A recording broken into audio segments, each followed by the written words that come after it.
Megan? Yes. Hey, it's Kevin. Hi. Hi, you're on the teleconference machine here, and we have a quorum. Tom and Tim and Helen are here.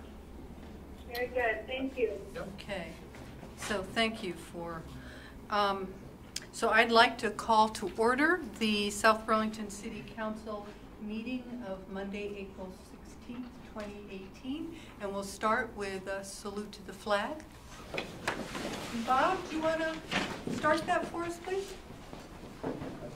Pledge allegiance to the flag of the United States of America and to the republic for which it stands, one nation, under God, indivisible, with liberty and justice for all. So I want to thank so many people for coming. The first, or the second item on the agenda is really to present a City Council resolution in honor and in the memory of Pat Nowak. Her family, or some of them, could be here tonight, so this was the evening we selected. And I'd like to read that, and then the family would like to make some comments, and then we'll vote on the resolution. So it's a resolution recognizing and honoring the service of City Councilor Patricia A. Nowak. Whereas the members of the South Burlington City Council are mourning the passing of our late colleague, Patricia A.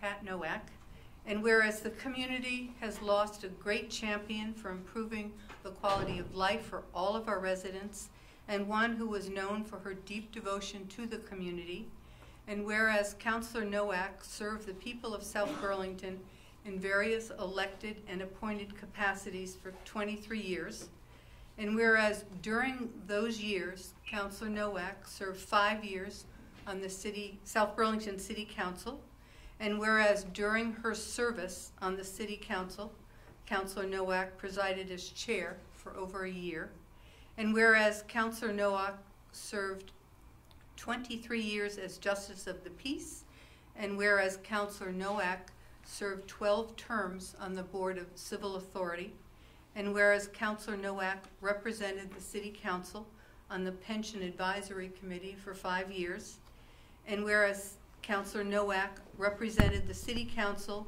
and the City of South Burlington on the Burlington International Airport Commission for 3 years, and whereas Councilor Nowak served the state of Vermont for 4 years as an appointee of Governor James Douglas to the Vermont Environmental Board, and whereas Councilor Nowak served the state of Vermont for 2 years as an appointee of Governor James Douglas to the State Natural Resources Board Land Use Panel, and whereas Councilor Nowak also served the residents of South Burlington as a member of the South Burlington Rotary Club, receiving the prestigious Paul Harris Award for Outstanding Community Service. And whereas Councilor Nowak was awarded the Hometown Hero Award for Outstanding Volunteer Service by the United Way of Vermont. And whereas Councilor Nowak served in a leadership capacity at the local, state, and national levels for the Business and Professional Women's Organization, as well as chairing and orchestrating the Vermont Job Expo for 19 years. And whereas Councilor Nowak served on the boards of Vermont Red Cross, the Vermont Epilepsy Association, and as a member of the nominating committee of the Vermont Girl Scouts. And whereas Councilor Nowak served on a multitude of boards, foundations, committees, and organizations associated with the financial services profession, and received numerous recognitions and awards from her peers in those organizations. And whereas Councilor Nowak exemplified those qualities of importance in an elected or appointed official to include character, integrity, honesty, hard work, determination, dedication, and loyalty to her community and to her colleagues. Now, therefore, let it be resolved that on behalf of the residents of the City of South Burlington, the City Council does hereby recognize and extends its deepest appreciation for Councilor Nowak's service and dedication to the residents of the City of South Burlington, whose lives are the better for her years of service, and that Councilor Nowak exemplified the commitment to volunteerism that leads to making a true difference in a community. And let it be further resolved that we, the members of council, recognize and honor our late colleague, Pat Nowak, for her camaraderie, her grit, her sense of humor, her hard work, and for all she did as a team member with us for the betterment of our community. And let it be further resolved that a signed copy of this resolution shall be presented to the family of Councilor Nowak, that the text of this resolution will be inserted in its entirety in the minutes of this meeting of the South Burlington City Council dated April 16th, 2018, and that recognition of Councilor Nowak's services will be prominently displayed in the City Hall. So I want to, on behalf of the council, really extend our warmest sympathies and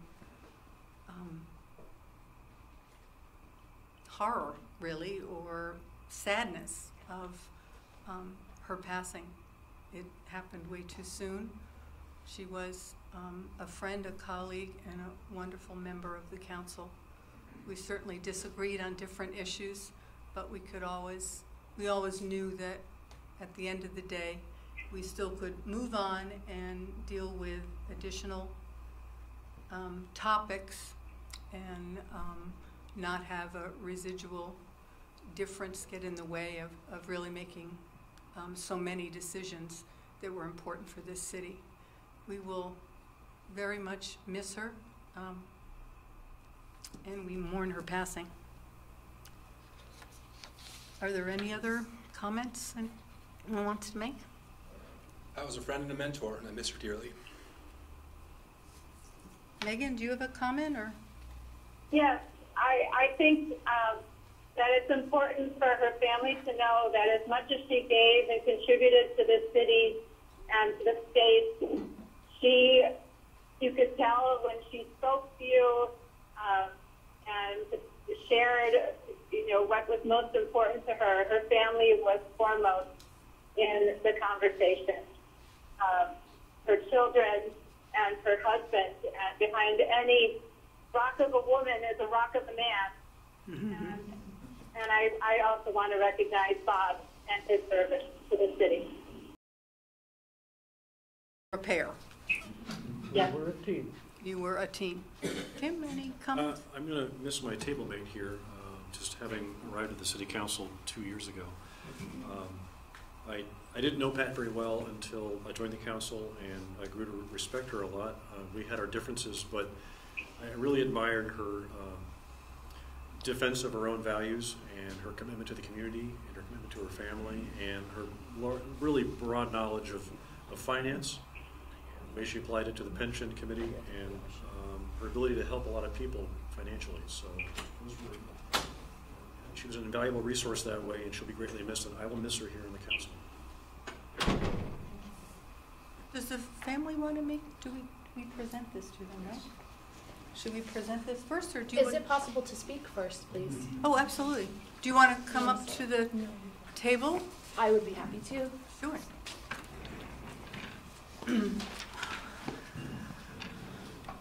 My mother, as your resolution points out, was an exemplary public servant and a woman of incredible grace and class in an environment that was not often conducive to doing so. And I just want it to be known that I find the timing of your vote to join Winooski and Burlington in the F-35 completely undermines anything that you have said in the previous moments, and I find these actions extremely disingenuous. On behalf of my mother, I know that if the situation were reversed and she were still the chair of this council, she would never choose to set the agenda the way that you have this evening. That is all. Well, I'm very sorry you feel that way. It was not an intention. An agenda is intentional. Well, It's a very conscious decision. So, and I think it's something that you need to own. Well, it was not meant to demean your mother in any way. So I'm sorry you feel that way. If you meant to honor my mother, you would have opened it to a public vote as they did in other cities, and you would honor the people of this town and this city the way that she would have wanted to. Well, we will have a hearing on that tonight, and there will be comments. Are you saying that there was potential for a public vote? No, we haven't received that kind of, and that's not our intention this evening. It's really to pass a resolution to support and join 2 other communities. So that 3 or 4 of you will decide for the entire community something that other cities were allowed to vote upon. Well, I guess we can argue or discuss what a vote is for on something. We've had numerous resolutions and actions and public hearings that have allowed us to understand the sentiment of the community. We've had people run against different council members on that very issue, and they did not get elected. So I think that is a way you can judge a community's support of individuals' actions or issues. Really Tom. I'd just like to say, I know Pat would not support this resolution on the F-35, and I just want to say that my experience with all counselors have been very respectful of Pat, and I think it's just an unfortunate circumstance of timing as to why it's being considered tonight. For that being the case, I agree. It is very unfortunate that it's tonight when Pat's being honored, but I just want to say my experience with every counselor on this body has been respectful, and in both the discussion of Pat's passing and in the appointment of her replacement. Thank you.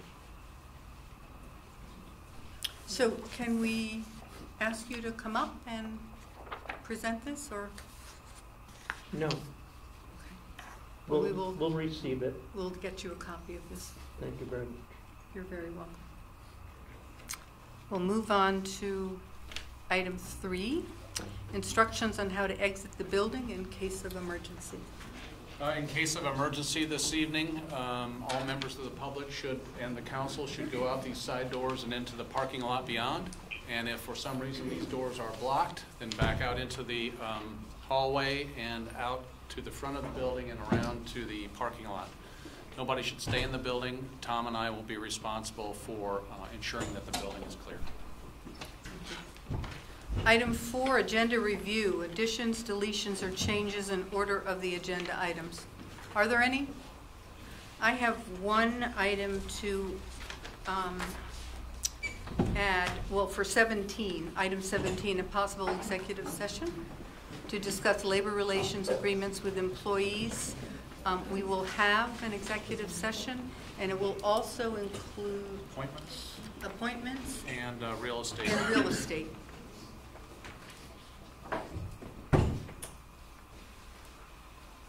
I'm going to make the statement later on in 11, but I would just strongly advocate for more time for item number 11 and/or a dedicated public hearing for some other time this week. So I don't know if that factors into how we worded this number 11, but that's something I'm going to press for during that discussion item. Okay. So seeing no other agenda items for change. 5, comments and questions from the public not related to the agenda. Are there any? Seeing none? 6, consider and possibly approve updates to the local emergency operations plan, that are known as the LEOP, I guess, as required annually by the CCRPC. Chief Brent will be presenting that.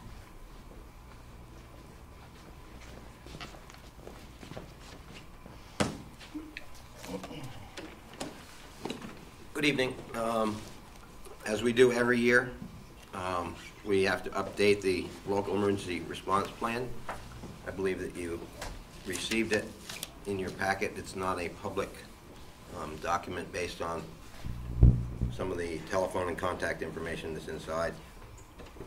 So I'd gladly answer any questions. It's really the same as last year's, with the exception of the update of the child care and daycare centers. The hazardous materials information that's in here is just a sample of what they look like. They are always a year behind, which makes it difficult sometimes, but generally speaking, so that you folks know, there's always any facility that we go to, there's always a copy of that information right inside the door for us. All the emergency information relative to what chemicals and so forth are used in a building. So that's some of the more important stuff, and we know that that's always up to date versus stuff that's a year old. But that's just how the reporting process goes in the state. It's not very timely. So I'd gladly answer any questions that anybody has. As you know, this has to be approved by this board, who would authorize the city manager to sign it on your behalf, and then we send it into the centralized collection point, which is the CCRPC.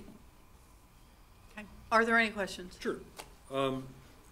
How do we test this plan? Is there some sort of an annual test for sections of it every year, or? Well, the interesting piece of it, it's called a plan, but it's really a template. It's not such a plan that this is what we're going to do. It lists every possible thing in there, and it's more of a prompt than it is a plan. It tells us who to call. We obviously know who to call, but it's a statewide template. So we do test certain portions of it. We frequently train on portions of this. All the police officers, all the firefighters, and EMS people are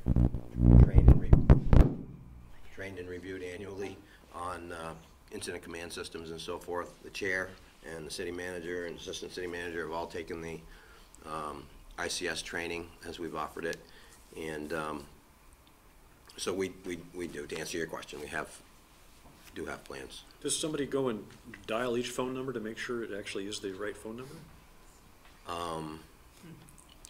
I can't say that I have. I rely on the city manager and the deputy manager to give me their proper telephone numbers, Yeah. As well as the school department's numbers that are in there and so forth. Right. Yep, shelter managers, Red Cross, and so forth. But maybe I should do that. Well, it's just, if you put data in a document and you think it's real, the only way to find out is that's true. No, call it up and go, oh, this is out of order, and it has been for, because we just didn't know that they changed their number or something like that. So. And where that might come in handy with some of my, well, that's not mine, thanks. Where that might come in handy for the people that work for me, generally speaking, I have all this information right on the top of my head and in my phone. The last time that we implemented an emergency here in the city was when we had a severe power outage on Heinsberg Road, and I don't want to say I knew it by heart, but I knew I needed to get a hold of the school, and I needed to get a hold of David Young right away, and I picked up the phone and called David Young. I didn't have to look at a plan or anything. I knew exactly what his phone number was and how to get a hold of him at 2 o'clock in the morning. So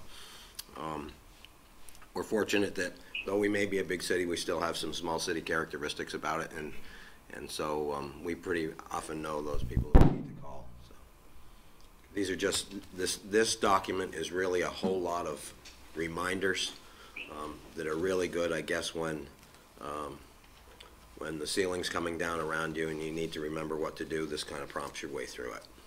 Is there a standardized format for a contact list that each of the key leaders in the city has to have on their phone for every other? This is it. I mean, these are the numbers. These are That's what this, in large part, is. I mean, but do you two have the same phone numbers, the emergency phone numbers for everybody that you need to reach, that are like the key numbers in this plan that are in your phone today? That honestly, I've never compared with the city manager, but I suspect he has pretty much the same ones that I do.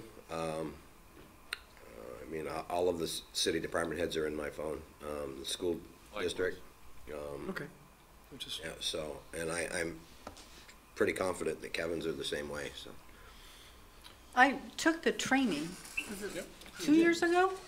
Maybe Year last ago. year? It was really, really interesting. And the school department participates in the training as well, do they not? They do. They didn't that, They did not that particular yeah, time, no. yeah. And I had said to either Kevin or Tom recently, it probably was time to have it again. Uh-huh. And maybe we can go deeper into the city council as well. You were the only person Yeah, it was invited the really last time, but it wouldn't hurt certainly to And go a little deeper. one thing I got out of it is that there's a plan, but given, it depends upon the emergency and the person in charge is, there's a whole sort of question and process to really determine who ought to be the person in charge. And it isn't necessarily like the city manager or say the superintendent. It depends on what the, or the police chief or the fire chief. It really depends on what the emergency is and how they figure out what the best line of command is. And so that's part of the training, which was really interesting. I think it isn't necessarily what you always think, but it's that's a statewide or a national sort of platform that's really emergencies. So I think they know what they're talking about, and it was impressive to me that the city really followed that and did the training and recognized that it varies, and people were really comfortable with that. I mean, the police chief doesn't necessarily want to be in charge if there's a better person to really make the decisions and include the police when they need it and how they need it. Yep. There was a training I'd attend, if that's open, if you do another one. Yeah, it's really interesting. All right, so you need a motion. Are there any other comments or questions? Should I make a motion? Yes, that would be great. So I move that we accept as printed this local emergency operations plan and have the city manager sign off the plan for us. Second. Okay, any further discussion? Megan, did you have any comments? No. Okay. So, seeing no further discussion, all in favor, please signify by saying aye. Aye. Aye. Hi. Thank you. Thank you, Chief. It's not a problem. Good to see you as always. And we Thanks, as Doug. well. Thank you very much. Okay, item 7 is the presentation and discussion with the Bike and Ped Committee on capital funding. Bob Britt, is that who? Or will Actually- there be a couple people? Yep. There are 5 of us here from the committee, I Yeah. So Okay. I'm the lucky one that drew the long straw. Just to present. Oh, well, good.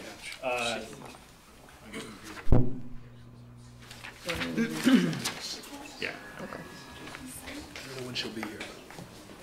She won't be here till 7:20, but she'll want a copy. Yes, thanks. Yeah. Thank you. Thank you. I want to make sure I'm not, shining a light in your eyes. So this is exactly what we have. Or pretty There's been much? some minor revisions. Minor, okay. Oh, the one that, Dana just handed out to you. Yes, that's exactly what Okay. we're going to show tonight. Correct. Thank you. Thanks for the opportunity to be here. My name's Sean Goddard. This is Amanda Holland. We're here representing the South Burlington Bike and Pedestrian Committee. And specifically tonight, we're here to ask the City Council consider our request to add the Penny for Paths ballot item to the August ballot. This initiative is proposing to establish a small, long-term funding stream with the purpose of closing the gaps and building additional bike and pedestrian infrastructure in South Burlington. This fits into our overall bike and pedestrian infrastructure goal that the committee has, which can be articulated as providing the people of South Burlington with a safe bike and pedestrian infrastructure that connects neighborhoods, schools, parks, city center, places of business and public transportation, as well as the paths of our neighboring cities and towns. So specifically what problems we're trying to solve. There's a lot of information on this slide. You have a package that you've probably reviewed. So I'm just going to hit on the 2 key points here. We're trying to close the gaps. We have a lot of great infrastructure in South Burlington, but we also have a lot of gaps between that infrastructure, and put ourselves on a path for a more strategic approach to building a truly bikeable, walkable city. So historically, we've kind of taken a more opportunistic, developer-centric approach where specific projects have come up, and we've included bike and pedestrian infrastructure in those projects. And that's really cost-effectively grown our infrastructure. We have some great infrastructure in the city. However, we think this sustained funding source will help kind of put us on more of a strategic growth path that aligns with the city priorities, make more efficient use of our infrastructure, make our community safer, more dynamic, and our city more cohesive. And crucial, the Bike and Pedestrian Committee really wants to move forward trying to pull external funding through grant applications into the city. Having an established funding, sustained funding, and a strategic plan will really help us to stand out on these grant applications. So we think that's crucial as well. Why now? We know that the city has a lot of priorities, and so we feel like this is kind of the heart of our presentation tonight. City Center. There's a lot of work that's gone into and is going into City Center. We feel like this proposal fits perfectly with that. It helps connect the city of South Burlington, the residents, to the downtown region, and we think will help realize the strategic vision for the city. Second, prioritizing our economically and physically vulnerable citizens. Extrapolated from the U.S. Census data, we've estimated that almost 1 in 10 South Burlington residents lacks access to a vehicle. A significant chunk of those residents are lower income, elderly, limited mobility citizens who rely heavily on our pedestrian and public transportation systems. And we feel like now is always the right time to prioritize those citizens.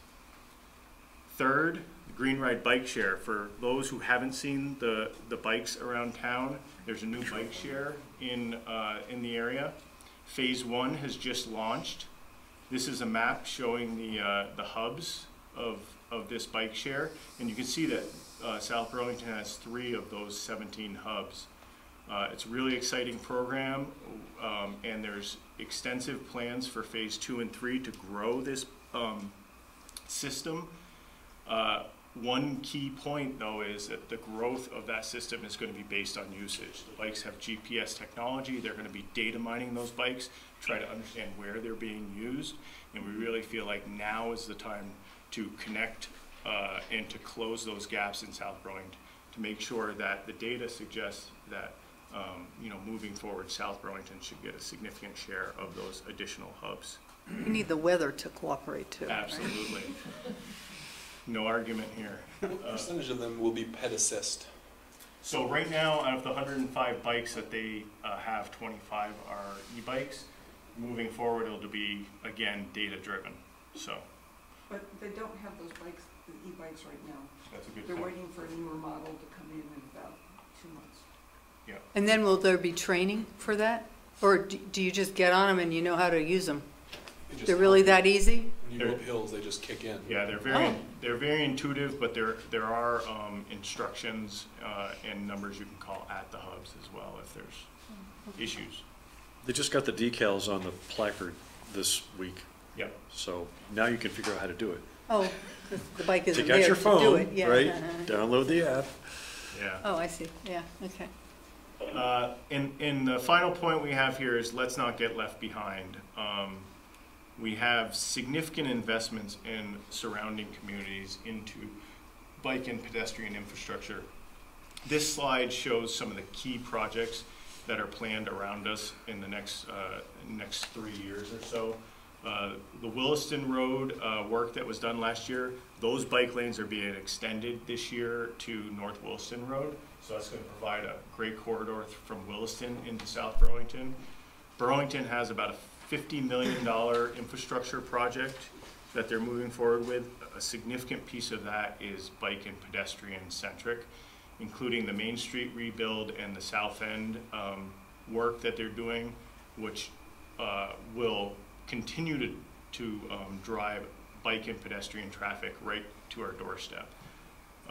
Additionally, an exciting new project is the Route 15 rec path that is being planned over the next few years. I believe it's scheduled to start in 2019. That's going to connect between Limekiln and Susie Wilson Road on Route 15. So again, that dumps traffic right onto our doorstep at Limekiln Road. And then lastly, and this one is kind of in the works now, Winooski is moving forward with about $40 million in infrastructure proposals to revitalize the Main Street corridor, completely redo the Winooski Bridge, and we've seen some of the plans for this, and bike and pedestrian has been core to this this scoping and this planning. So those are some of the really big projects that are happening around us.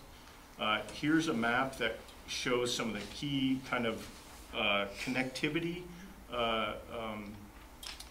in the South Burlington and greater South Burlington area. The yellow that you're seeing here is current infrastructure that's on the ground. These connectors in green are things that are already budgeted and planned for 2018. And then the teal is stuff that's being planned out over the next couple of years, and you can see the South End work, the Route 15 rec path, and this in red are some of the key gaps that have been identified in the South Burlington infrastructure specifically, and then this is an ad of other gaps that have been identified with local communities and local motion for other communities around us. So you can see there's a lot of work going on around us and a lot of work that that is needed in South Burlington. Can I just ask you, if you go back to that picture, it looks like most of the gaps are in South Burlington. Is that because we have a very active bike and ped committee and they've identified them, and Winooski perhaps has not, or? So I think that there are some significant gaps in South Burlington, and I think, yes, you know, we're very invested in identifying key gaps in South Burlington. We have another map later in the package where Amanda has developed specific to South Burlington, looking at our infrastructure and the type of priorities we'd like to focus on. This was to try to you know, broaden out the scope and look around us a little bit at the infrastructure that is in the works. Thank you. So another thing is, when people come into our community, walking and riding, it's important at these exchanges between towns what our doorstep looks like. And so this is the end of the Burlington bike path, which jumps into South Burlington on Queen City Parkway. And for anybody who knows this area, on the east side of Route 7, we have a spectacular rec path. However, the Burlington rec path and the new Pine Street corridor work that they're doing dumps on the Queen City Parkway, which is a major gap for connecting those two pieces of bike and pedestrian infrastructure. Another example is Spear Street. This is looking south into Shelburne and looking north into South Burlington. And for anybody who's ever biked on this street, I know which section of the road I'd rather be biking on. So, South Village. So, you know, this is really important. Communities around us are making significant investments in bike and pedestrian infrastructure. We want to make sure that South Burlington stands out for the investments we're making and not in contrast to the stuff that's going on around us. And we think that this funding initiative will help us develop that connectivity. Is Burlington rebuilding Main Street from where? From UVM down to the downtown? from UVM down. Down, but not the other direction, because they just did that a few years ago. Right, yep. And have you noticed that the plows have already scraped up half the lines on the new Route 2 Yes. reconstructed road? Yeah. Even though those lines were like, you know, they graded, they dug down a little bit and then they put the line on, so. Yeah, and we've got a question now, but our understanding is that that VTrans assesses the lines and repaints as needed. They so do. I'm really hoping that those that area gets repainted. Have you notified them yet? So we haven't notified them, but I was told in a meeting with the CCRPC that They know. that they redo their lines every year. They reassess and redo their lines. Yeah, somebody should tell them, because I Yeah. don't, you know, so local motion would probably. Yeah, it's a beautiful section that they did, and we want to make sure that we keep it up. Definitely. So this slide is to show the estimated revenue that we would raise with this ballot initiative and the average impact to South Burlington homeowners depending on the value of their home. It's an annual impact. And I'll let Amanda talk to this map that she developed. Love this map. Very useful view because it really breaks out where the clumps of residences are. So thank you for putting this together. Actually, we're debating whether to keep those points on there, whether it made it too confusing. So I'll just walk you through, wait, which button is it, this? It's the orange one, yeah. Okay, just to orient you on this map, to orient myself on this map first. We have Dorset Street right here, Williston Road through here, and here we got Spear Street. And so just some of the things that are on this map, this is giving you a sense for what we're looking at when we were prioritizing projects. In addition to, I mean, we came here a couple years ago, maybe over a year ago, to talk about just the work that we've done to get feedback from residents.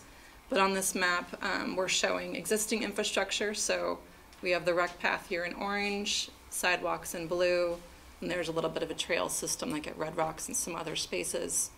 But what we wanted to really have stand out in this map is where some of those gaps are. I think we've talked about, or showed this one in a slide already, where there's a gap. Tom's house right there. Gap And the right creamy there. stand close by. Important connections to make. Is this in the comprehensive plan? I haven't seen the purple dots before, but it really does a great job of visualizing the cluster Right. of neighborhoods in the city, which when it ties into our trash collection, I kept seeing this as this is where you can identify 19 or 20 subzones, which I'd love to see a single trash hauler provide. So I love this visualization. I haven't seen it before, and I hope it comes back You again. should add future single-family and multifamily dwellings as well. Well, and this is, as it says on their residential E911 sites, so this is just the state's database of, and it has more than just residential. I mean, you could put commercial dots on there as well. And one of the things that it's great to see, you know, that we can differentiate between single and multifamily is we don't necessarily know how many people are in those multifamily. It might just be a building, or sometimes it's townhomes. But it does give you the sense of these are the connections. And I think you had asked us at our last meeting to get a sense of the household impact. And so Right. this is how we did that. Yeah, no, I think it's graphically very good. Yeah, we looked at 1 mile buffer from each one of these segments to see how many people are within that 1 mile buffer. And when you look at that other part of your packet that says household impact, that's where that number comes from. Either 23% of the community is within 1 mile of that. What else was I going? I think that was Crosswalks. Yes, crosswalks, thank you. And I'm pushing the wrong button. So the little yellow ones are crosswalks. They're obviously, the ones that are shown here, I think there's 10 of them, are the ones that we identified as being high priority sites that some might be crosswalks, some might be just also looking at the intersection improvements as well. I think, for instance, the one that's in down here off Heinsberg Road needs more than just like crosswalk repainting, for instance. It would need with Van Zicklin something else going on. Sure, yes. Yeah. Tom? But to Tim's point, and I see Paul Connor back there, I don't know how possible it would be, but to overlay expected, anticipated, future housing, that would be really helpful in this visualization. Another colored dot, so to speak, of the Mill 2 and other spots. But I just see this as really meaningful to see the clusters of residential houses. Right, the whole O'Brien project, which is enormous, yeah. Sorry, Mill 3. Okay. Okay, thank you.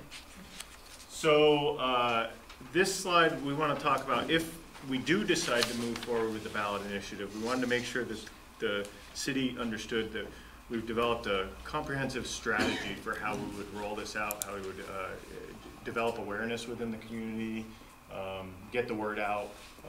We're planning a pop-up with Local Motion to show how some of this infrastructure might be manifested in a real world example.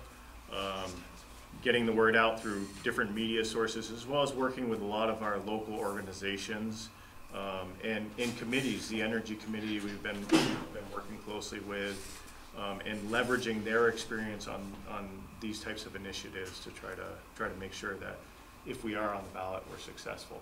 So we do have a strategy for rolling this out, but another key point for this slide is there's a lot of work here between now and August, and so I know that the decision would have to be made, I believe what I've heard is by June. What is the date? What is, for defining whether we would ballot get item. onto the ballot in August or not. And There's Donna in back right there with the exact. how many days ahead of time? 45. So Pardon me? 45. days. 45. Yeah, it's So not the June. election is August 14th, and the ballot should be here somewhere around July 1st. Okay. So the second meeting in June is what we were targeting. Okay. Because of that, to give a little cushion.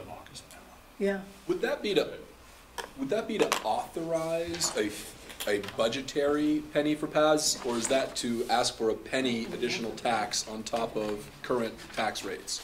On top. Yeah. Okay, so this isn't like Current tax rate. authorizing an It would open be a space separate fund penny. one-liner on your tax bill. And that, For July 2019. Correct. that doesn't need to occur with our budget question in traditionally town meeting day. I don't think so.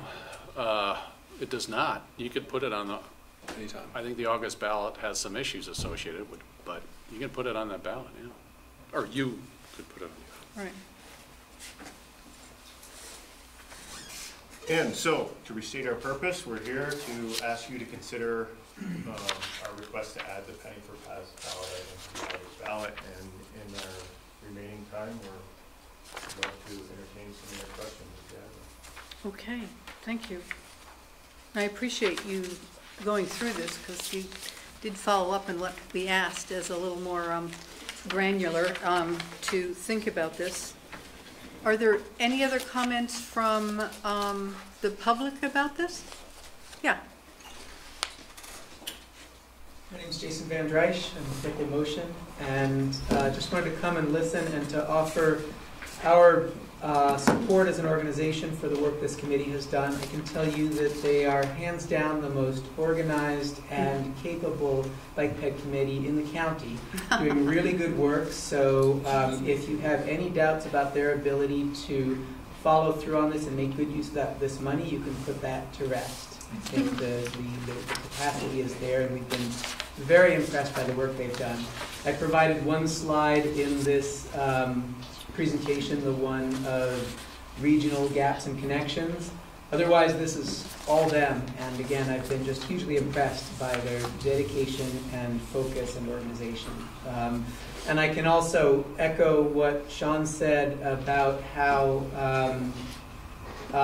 this really is the time, and South Burlington is the place to make these kinds of investments.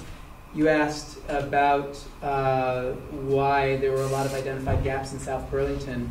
And really the reason is that South Burlington is kind of in the middle of everything. And Password community, yeah. and so, you know, geographically, if you want to be able to get from A to B through, you know, non-motorized means, many routes go through South Burlington. And so what that means is that even though you have good infrastructure in place, you play an outsized role, and therefore a lot of the key gaps are within your city limits. So, and I'm happy to answer any questions about regional context, about things that, you know, how this connects with what's going on in other communities, but these guys are very much your experts for what's happening here in town. Can I ask you a question in terms of regionally? and maybe someone else knows the answer, are there any other communities that have essentially a penny for paths?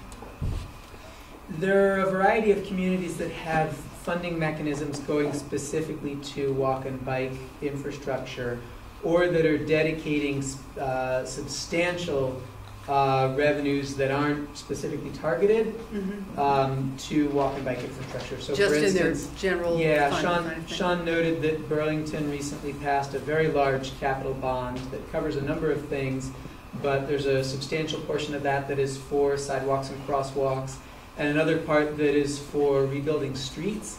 And that street rebuild has baked into it the bike infrastructure that you see there, the green and the teal. That stuff is moving forward because of the fact that those kinds of projects are built right into the capital project. Same thing with Winooski. They are redesigning Main Street specifically to make it walk and bike friendly, and the plans for rebuilding the bridge over the Winooski River, which is obviously a joint Winooski and Burlington project, will begin with building a separate bike and pedestrian bridge. So they're front loading that commitment. In Shelburne, Shelburne passed a bond some years back, maybe 6 or 8 years. And funded a number of projects with that, like the path along Webster Road and a number of others.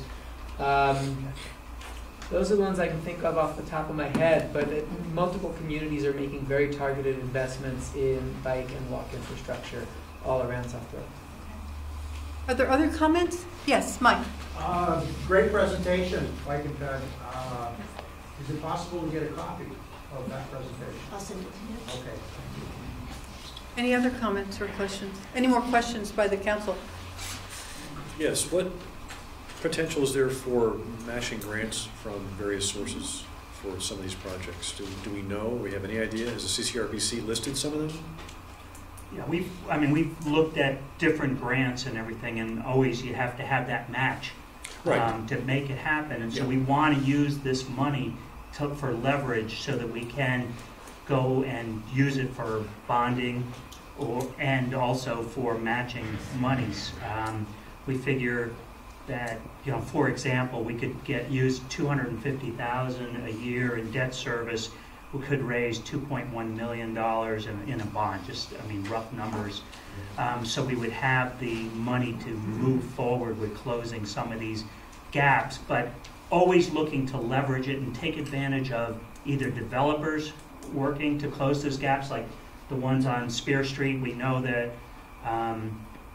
going towards UVM, that whole neighborhood may end up being constructed. I don't know exactly the status of it today, but that developer, hopefully we can work with them to help close that gap between the U.S.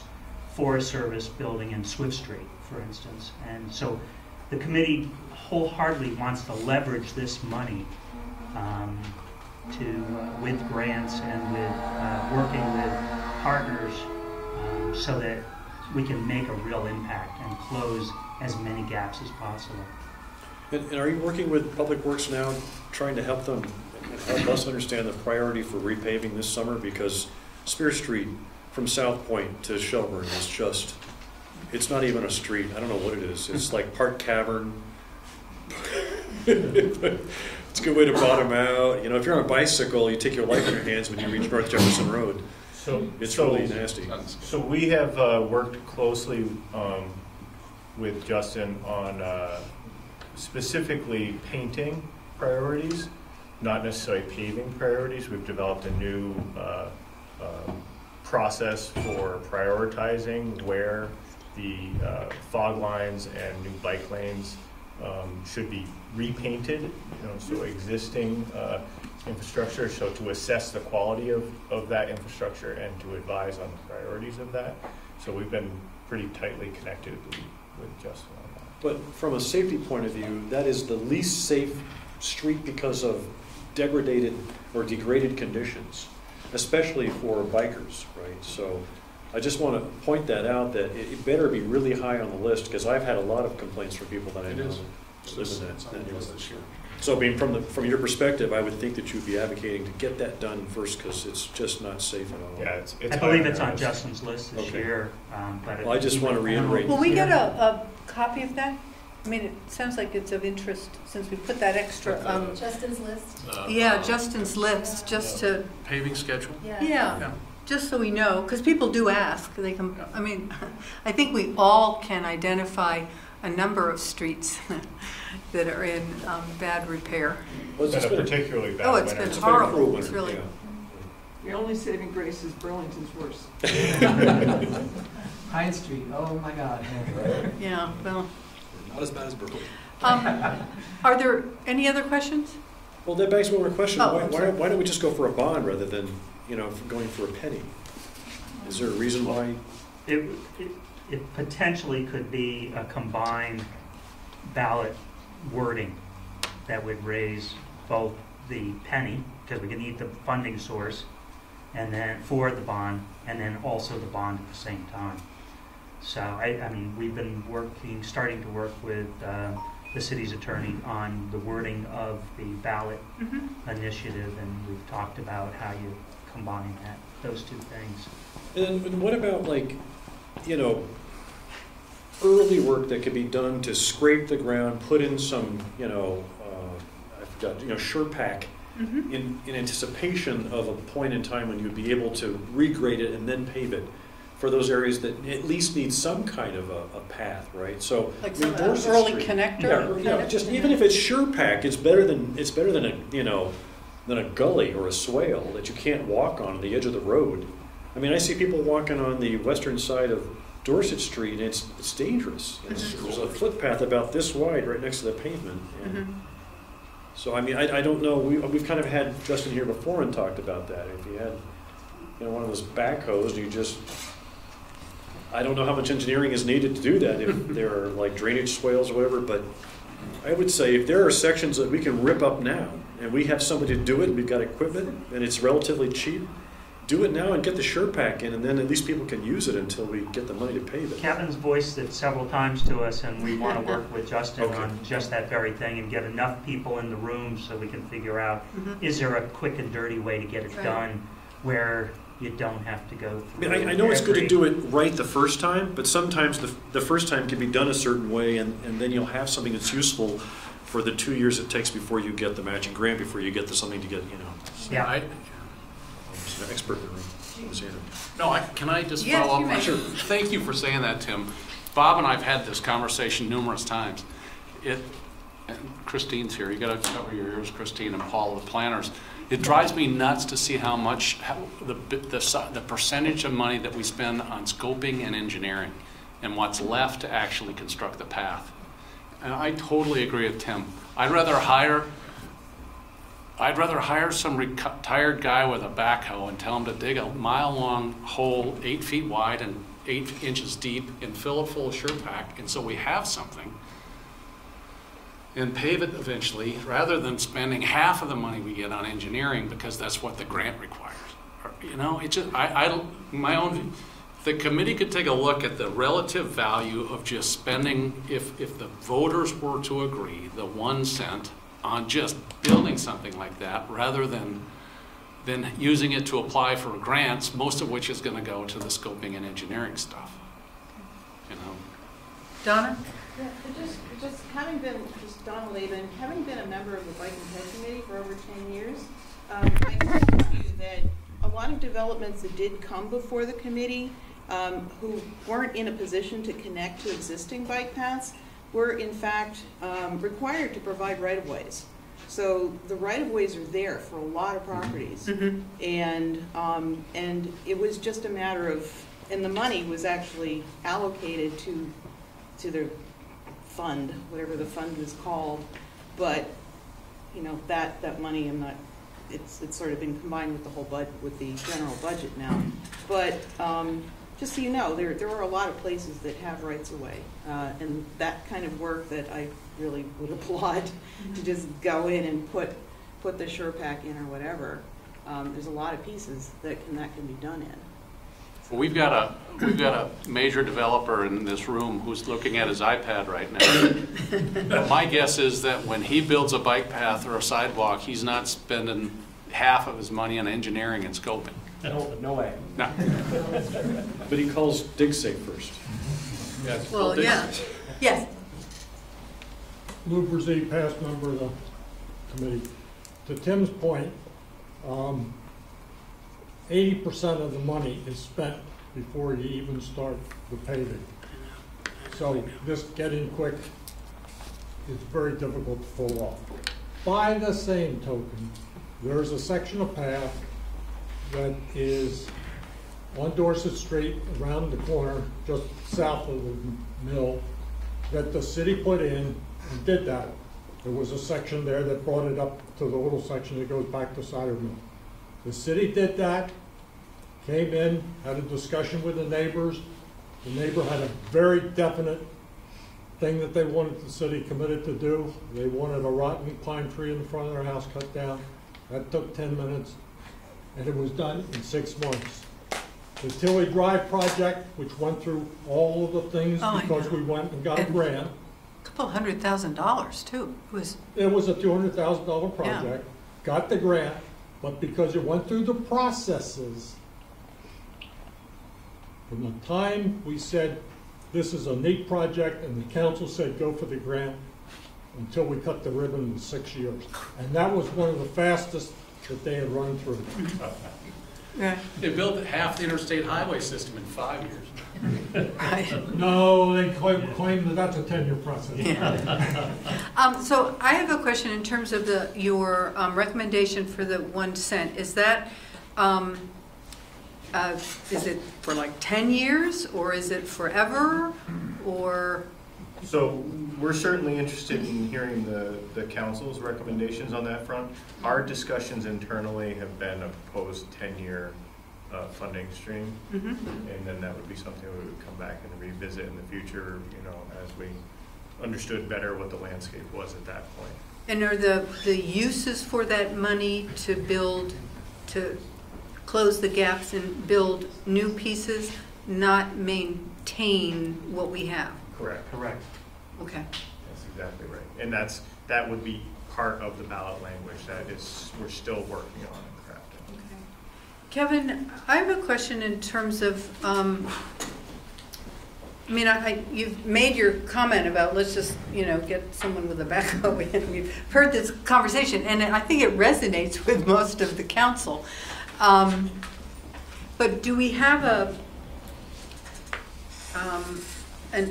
concept of, or an understanding of how many miles, or whatever it is, of these right-of-ways that, and the cost to do it on the cheap with, you know, with the backhoe or with whatever we have internally, what that would cost to sort of give us an understanding of, you know, maybe 1 cent for 1 year would pay for a whole bunch of it. I mean, I don't know. I think that just would be kind of interesting to know what we have that we could possibly do in a shorter time period.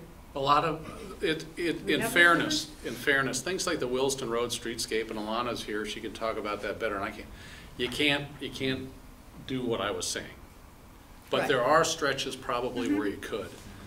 And I'd like to meet with the committee and perhaps with Justin and see if there are those stretches where we might just make an estimate. We'd absolutely be open to, you know, working that into our strategic approach for our infrastructure. I think that would be great. There certainly is one right-of-way between Van Sicklen into, what is that property? Oak Knoll? Is that the one on the? I can't remember, on the east side of Heinsberg Road? Across from Van Sicklen? Pardon me? Across from Van Sicklen, or? Well, there's a right-of-way from Van Sicklen to Oak that Creek? goes to Butler Farm? No, to the one on the east side. What is it called? Pardon me? Knoll Circle. Yes, it goes right to Knoll's Circle. We own the right-of-way. There used to be a road there because that was all going to be developed. I mean, that's another place where, I mean, I know we have that right-of-way because I asked about it, but I think it would be interesting to know what right-of-ways we have that we could potentially address this way. That would give a better picture in terms of, so what could we do with 10 years of 1 cent? Megan? Just quick math, $6.7 million is what's on the pages that you've given us. So, and some are still to be determined. So A lot of work to be done. Would be, yeah. Right. That's a lot of. Well, that's 6.7 million. Is that with all the formal scoping and? Yes. I mean, that's like Tilly Drive, that pathway. I don't know how long that was. It wasn't very long, but it was $200,000. Airport Parkway alone was 2.8 million. But some of them do work in other things. So for instance, the airport one works in like a intersection redesign at the, I'm just spacing what that intersection is, but it's not just for the bike and pedestrian infrastructure, but all those costs are. And that one would have to be a partnership with the airport and it would, some way to get a bunch of people paying the bill, not just this thing. Right, Tom? I know we're running out of time, so I'll just to close with a tempering remark. One, first of all, I'm a strong supporter of this. I've ran for council twice, and I strongly believe that bike paths, recreation paths are the community glue that connect every corner of this city, so I'm fully supportive of committing the resources to improve our walkways. To Tim's point earlier, I don't think the August is necessary if this is going to go on the July 19 tax bill. So I'm not seeing a pressing time or reason to get it on the August ballot versus the November versus the March, because it's all going to take effect next July. Is that mistaken? Am I off there? No matter when we pass it this year, the tax, the penny, wouldn't come in until next July. Is that That's a true correct. statement? Okay. That's So we have correct. time. Except that I think there's some strategy behind it. There's a little strategy behind that okay, in the fair sense enough. that in March we weren't able to put it on the ballot because of all the other issues that needed to go on the ballot. The other thing too is this ballot initiative awareness work. We really feel like the summer is the best time to be out there interfacing with the community, talking to them, doing the pop-up, doing that work, and then rolling right into People the ballot can ride their initiative. It would be something that really fits with the August timeframe versus November. So that was one of the reasons why. Or even March. Right. Not Or much even biking in March. Absolutely. So that was one of our considerations. Okay. Any other comments or questions? Well, thank you very much. Thank you. That was a great presentation. Okay, item 8, public hearing. We're a few minutes late, but second reading and possible adoption of amendments to the city's public nuisance ordinance. So Andrew. Hello, Andrew Bolduc, City Attorney. Just a quick outline. So I think this was warned in the other paper as the second reading. The second reading is the city charter language for adoption of ordinances. There's a first reading and then a second reading. At the first reading, the initial proposed amendments were both to the what was a public nuisance related to the care and control of dogs and cats, as well as an exemption in the exemption language taking any land use that was a permitted use in a specified zoning district and having that be a function of the land development regulations and not a nuisance under the ordinance. There was a discussion at the first reading about the hours of operation of trash haulers and trash pickup. And so at the warning of the second reading, the hour was extended by from 6 a.m. to 7 a.m. in the morning. We heard some discussion from haulers at that meeting, and it was rewarned for a second reading with that language taken out. At the second reading, we heard from some residents about the hauler hours, as well as some business owners in the community about the hours for the care and control of dogs and cats. And in the currently warned version, the warning in the other paper discussed that there would be some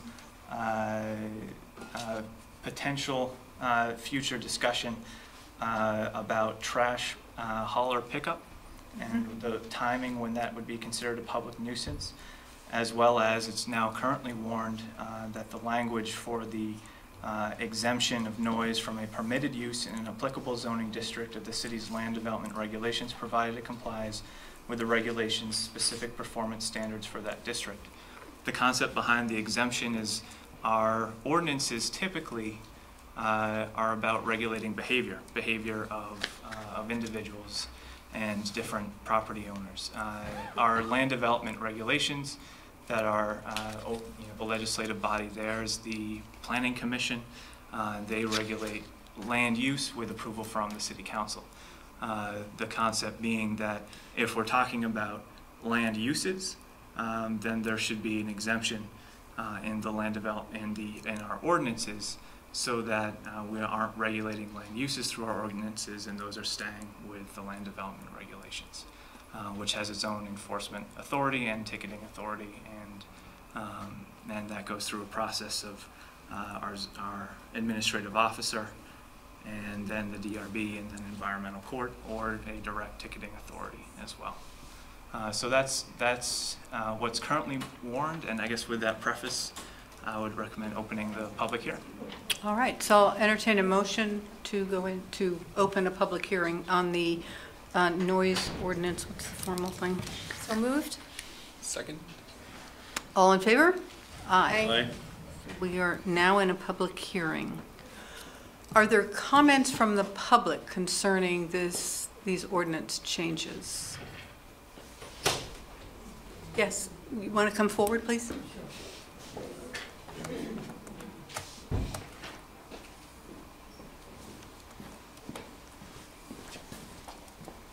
Hello. Hi. I'm Christine de Blasio. I was here last time. I guess I just wanted to get clarification. Was the first part, are we still talking about the time change to the noise ordinance, or has that been resolved? It's not resolved. We haven't yet. We haven't. Yeah. So I think one of the things I talked about last time was my concern about changing the time to limit the noise ordinance to, I think it was 8 p.m. to 7 a.m. For the nuisance noise from animals. And my concern was that if that is indeed considered a nuisance noise, it is a nuisance 24 hours a day, depending on what your needs are and where you are. If you happen to work the night shift and you're home during the day, then the dogs barking during the day could be a problem. If you're working out in your yard, if you have a young infant, I'm not sure why it would be less of a nuisance during the day than it would be at night. And so we talked a little bit about that last time, and so I'm concerned about limiting that, particularly since the noise ordinance, you know, we were talking last time about the trash ordinance, it was to make the to make it more restrictive in terms of nuisance noise. This makes it more permissive, and so I'm a little confused as to why that might be. In terms of the exception from permitted use, my concern about that is that at this point in time, it's my knowledge is that there hasn't been an establishment of buffer zones. What kind of barriers would be necessary to try to contain that noise? Whether experts in noise as part that you're doing your best to contain that noise. I don't think any of that's in place. I also don't think there's anything in place after something's permitted to determine whether it actually complies with whatever the intention might be. And there is for all other issues.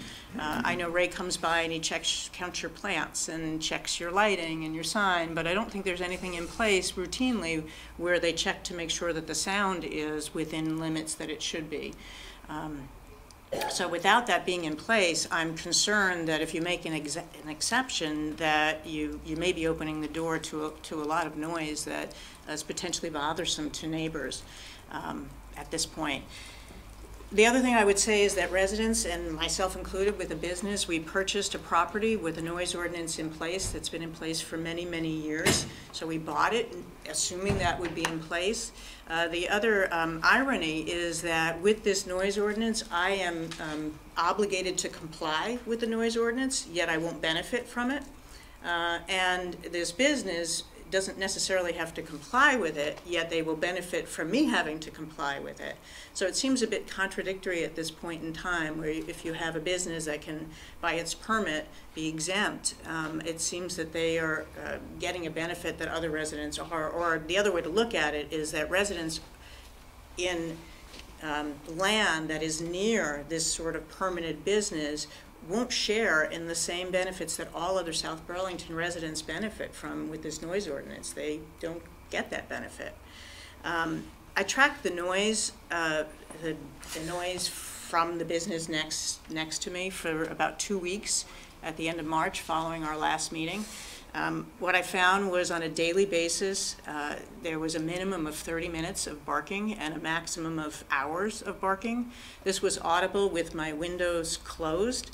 And so, to me, that's problematic. If I were to open my windows, I wouldn't be able to conduct my business regularly, because this noise is intermittent, it's unpredictable, it's disruptive, and it can go on for varying periods of time. So I'm concerned that because it has a permit, it can now violate the noise ordinance. It really impacts my business, as well as the houses nearby. And I understand that the idea is to move this away from the noise ordinance to the planning DRB or the administrative officer to enforce it. But what I want to say about that is they've been in business for about 18 months. If I were to log how many hours of barking and whining I have listened to, it's been over 1,000 hours. It takes a long time, understanding, for the process of the administrative officer to follow through and make any changes or any kind of whatever consequences there are. It isn't a fast process. So it could take months. And I do understand that Ray has heard the barking and he has sent out a letter, but I'm also told that it could take months before anything really happens.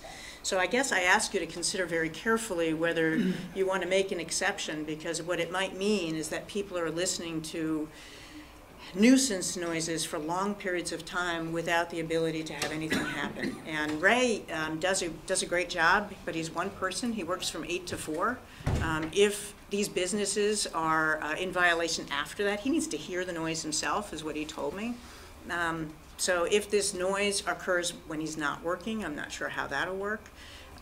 So I just ask you to consider it carefully. I do have audio tape of the barking. If any of you are interested in hearing it, I've taped it from inside my office. It might give you a good idea of what I listen to and my colleagues listen to on a regular basis. So if you would like to hear that, I'm happy to forward that to you if that would help in making your decision. So that's what I have to say. I would like to hear it. Okay, so I will, is it best if I forward it to you? I have it, I can play it now.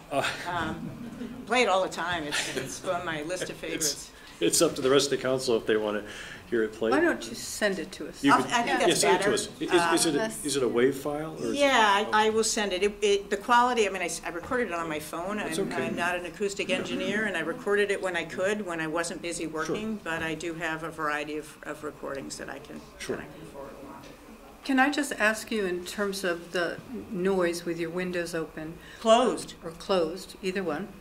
I spent a little time sitting outside, and I heard within about half an hour about 2 dogs barking.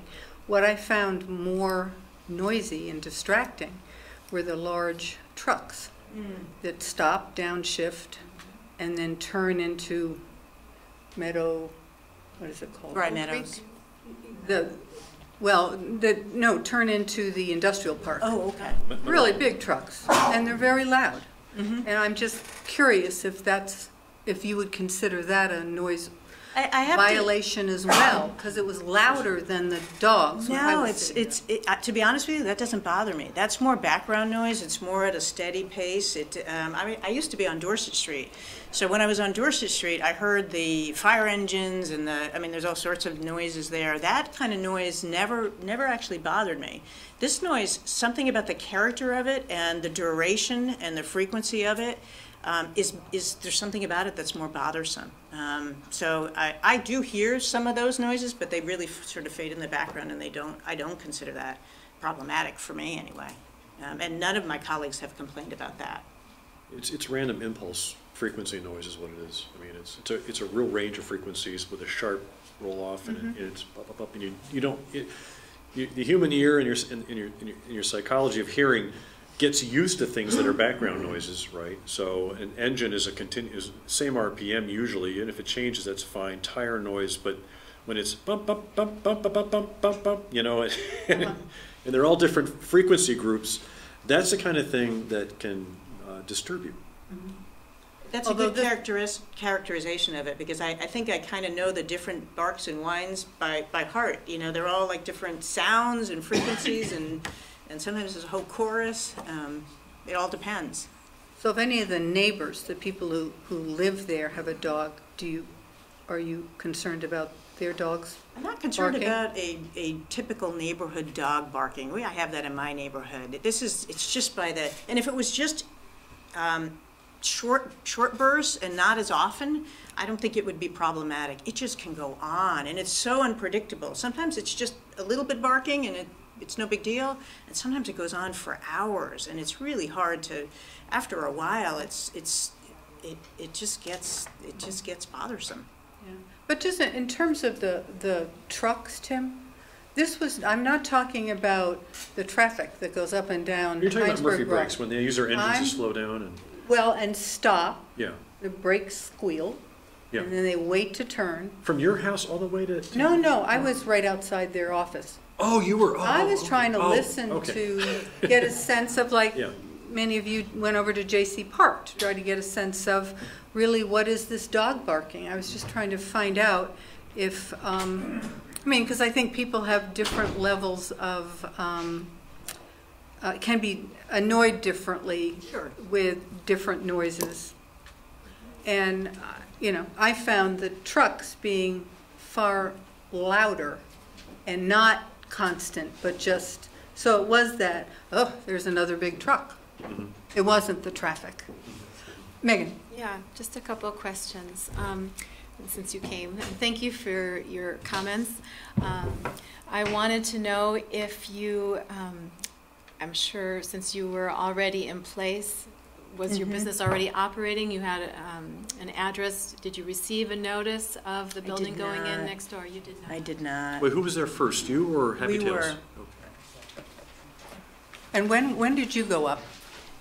We moved in May of 2016. We've been there almost 2 years. So we were there before they broke ground, before I did not know they were going in there. Okay. And my second question, I realize if you don't want to divulge, but has this impacted your business? Absolutely. Absolutely. I have clients often stop in the middle of session and make comments. It's disruptive. It kind of makes you lose your train of thought. I have colleagues routinely come to me expressing their concern about it. Again, it impacts the work. We work with, I couldn't imagine two businesses that could have been more incompatible in terms of being next to us. We do psychotherapy. We work with clients who are traumatized. Having sort of a steady background is pretty essential. But even aside from that, even if that weren't the case, it is very disruptive and it kind of gets on your nerves. And I have to say, just for the records, I love dogs. That isn't the issue. It's the noise, just sort of, if you think about any background noise that just every now and then it just keeps playing and then it can go on, and it's agitating. And that's with the windows closed? With the windows closed. With the windows open, and sometimes I try it just to see. I can actually, because I might have to get up in the middle of a session and close it, and that is disruptive.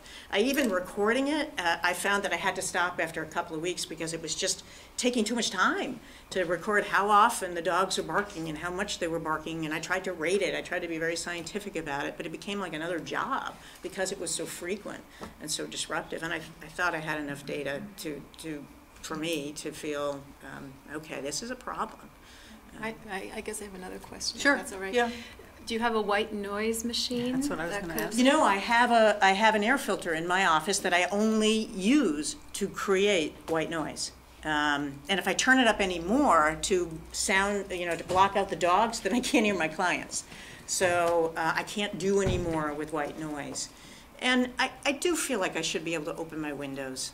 I don't feel like I should always have to have the windows closed. And I think, as I said last time, you know, we're small business owners. I work in the yard myself, and anytime I work in the yard, I've got to wear my earbuds, because again, the noise is just too much. And it's not the background noise. It's the irregular beat. It's the dogs barking and whining, and sometimes the shouting of the people trying to control the dogs who are barking and whining. Tom, any questions?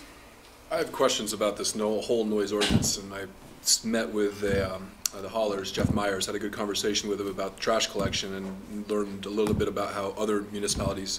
So I don't know where we are with this current ordinance, and I don't see the changes being proposed in the document before us. Not the current draft. I feel like I've lost track of what specific proposals were. Right, I know. I was looking for them too, and I maybe you can.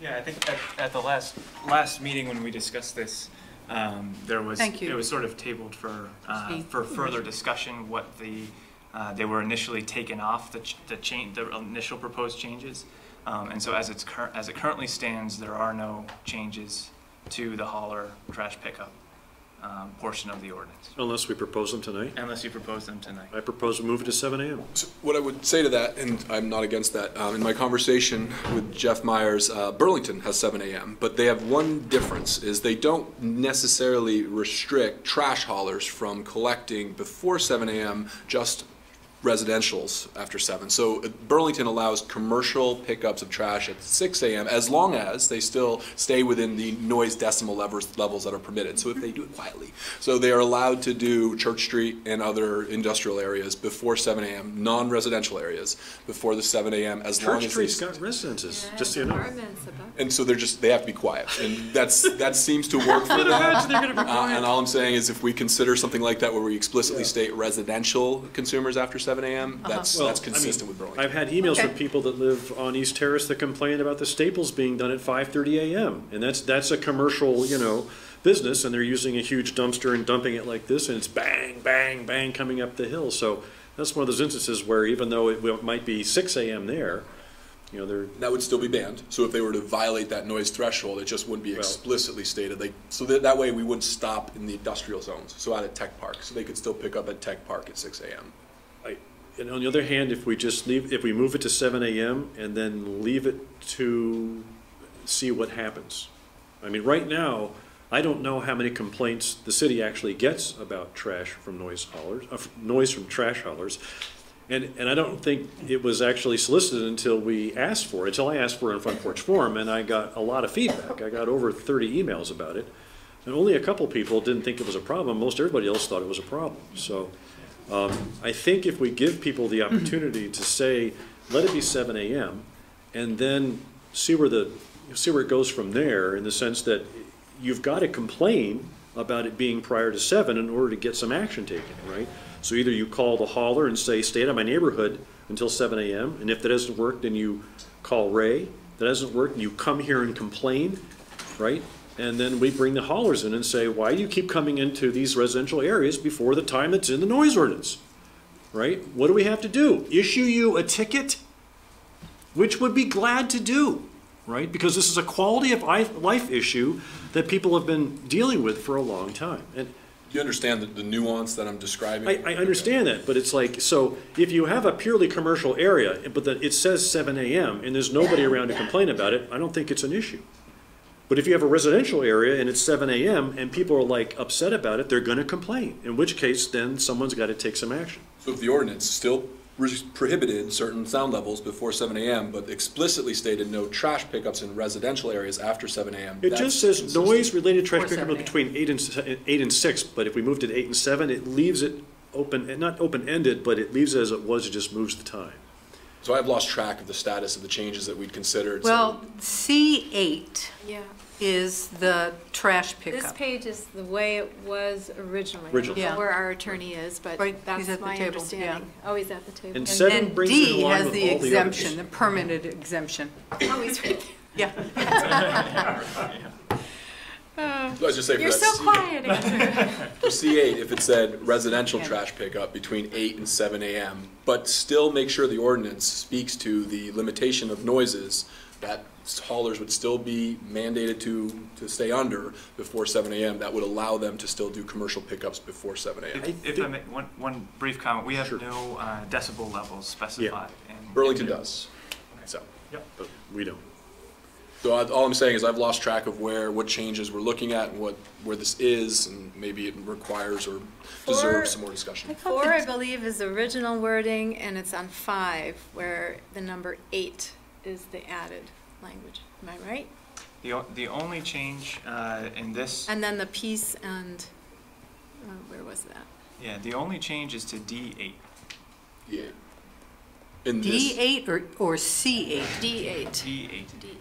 And that was the original reason why you came to us. That was part of the... Oh, that's the permitted use. Yes, that is the permitted use. My question with regard to that, you came last time with the performance standards, which showed that there were performance standards with regard to dog barking. In regard to any noise. Any noise. Yeah, from a permitted use in any Could zoning you read district. that again then? Because I might be... It was pretty short, as I recall. Yeah, so there are, in the Appendix A, the performance standards of our land development regulations. The following acts are declared to be loud, disturbing, and unnecessary noises and shall be deemed detrimental to the health and safety of the residents of the city of South Burlington. Noise in general, any noise which is deemed objectionable because of volume, frequency, or beat, and is not muffled or otherwise controlled.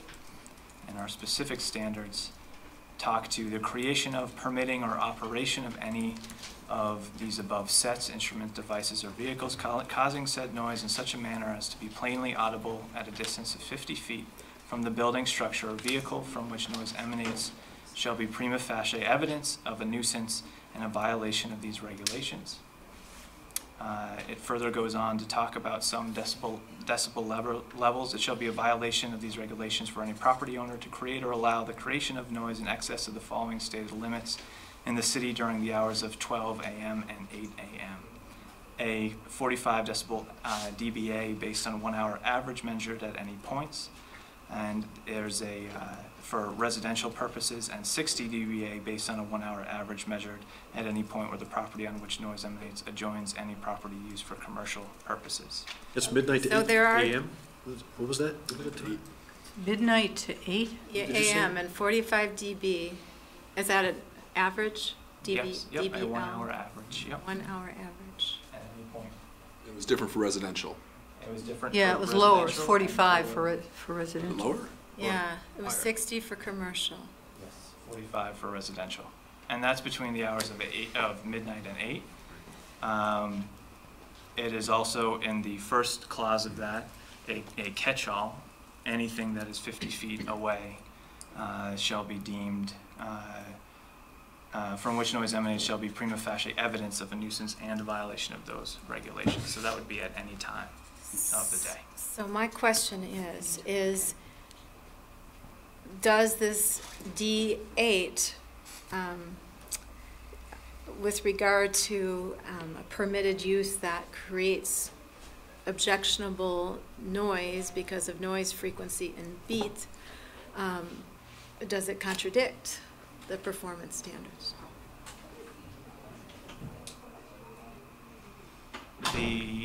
Wait, say that again? The first part of that? Because it reads, noise from a permitted use in an applicable zoning district of the city's land development regulations, provided it complies with the regulation's specific performance standards for that district.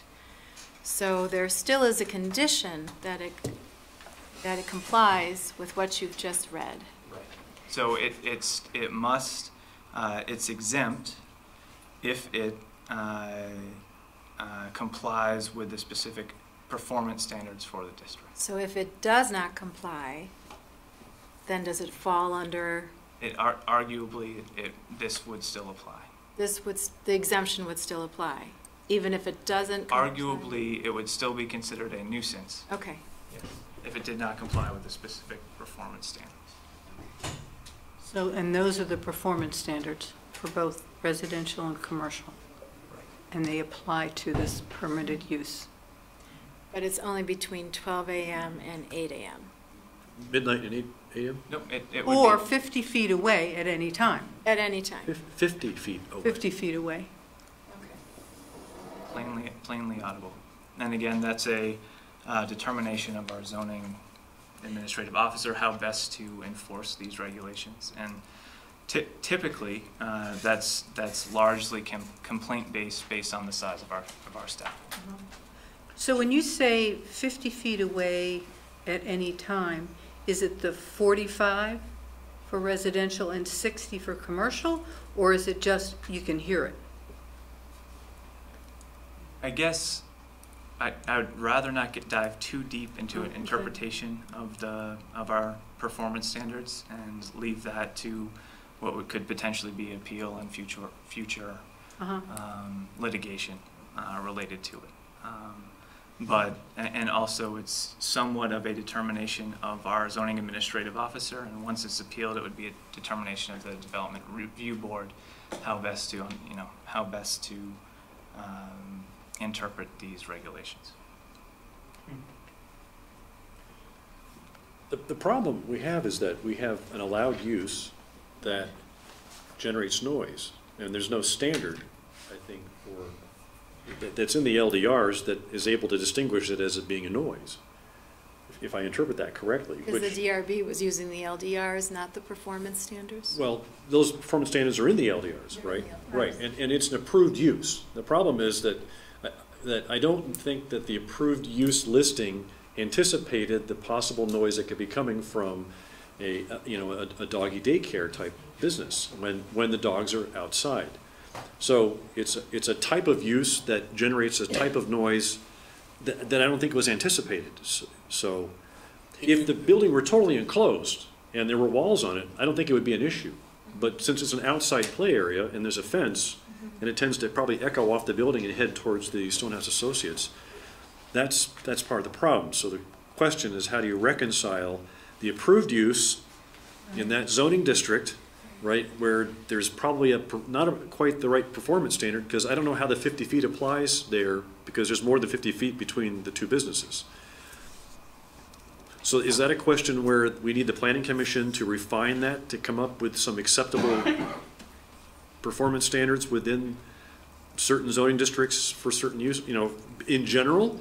Because there are probably other uses that could generate noise that would drive everybody nuts as well, I mean, you could have a use which is, it's an event, small event park, let's say. Or a dance studio where they have, loud but music. If it's like an event, like let's say it's a wedding venue that likes to have it outside, and then they have a summer stage, for a beautiful wedding with a tent, and they blare the music across a meadow towards a huge residential area, right? Which actually was At Underwood. Huh?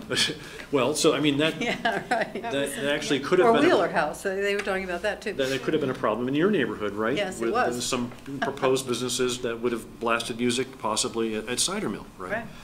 So, just because you have an approved use doesn't mean that it shouldn't have performance standards for various things, including noise. Right. So I think we've hit that wall in this case. So what is the solution? Do we allow the permitted use and then have it go back to the Planning Commission to develop some standards? Do you apply them retroactively? I mean, that's a real conundrum. We've got a going business, two going businesses next to each other, and they both are permitted for whatever use they have. And then there's another piece of property in between them, so that owner, Mr. Senegal, is that who owns it? Senegal? Yeah. He's concerned. You've got houses behind which were abutters, so we knew and they knew they were going to build houses there, and they never. That's not true. Oh. We were, if I can interject first. Why don't you go up to the table and. My name is Brad Nusevich. I'm one of the developers of Rye Meadows, which is next door. So this is the same neighborhood that Christine is involved in. We sold her lot and built her building. Point of clarification is that because there is a 50-foot strip between our neighborhood and this building, we were never notified as abutting landowners. So as a developer, even though we're putting in 50 houses here, we never knew the building was going up. I was equally as surprised that I learned it was a dog daycare facility when it was being built. We just weren't notified. Nor per the code were we required to be. No one did anything wrong there. But we weren't notified. Because of the 50 feet. Yeah, there's just a strip of land between us. That's supposed to be enough of a buffer for whatever goes on there. We're not a budding landowner. Smell, noise. Is that really true? Wow. That's my understanding after talking to Ray. So, but you know, I think the DRB screwed up here. I think they put a use here that should not go where it is, where we are. I think part of the problem is all the complaints that we've logged in, both Christine and I, to South Burlington PD are going nowhere because they're telling us they can't do anything because they can only ticket the owner of the dog, not the owner of the facility, which seems ridiculous.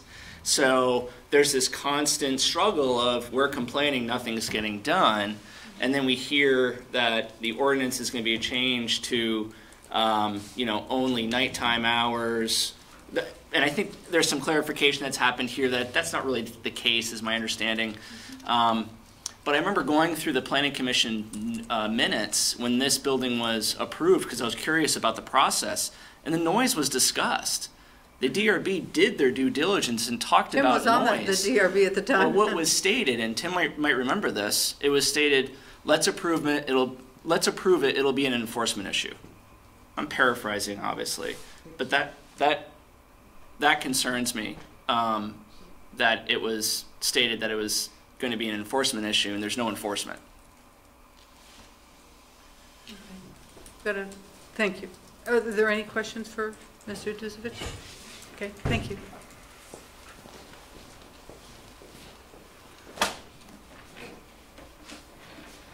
So my name's AJ LaRosa from the law firm of Murphy, Sullivan & Crunk, and I represent the business that's currently being discussed here. Mm-hmm.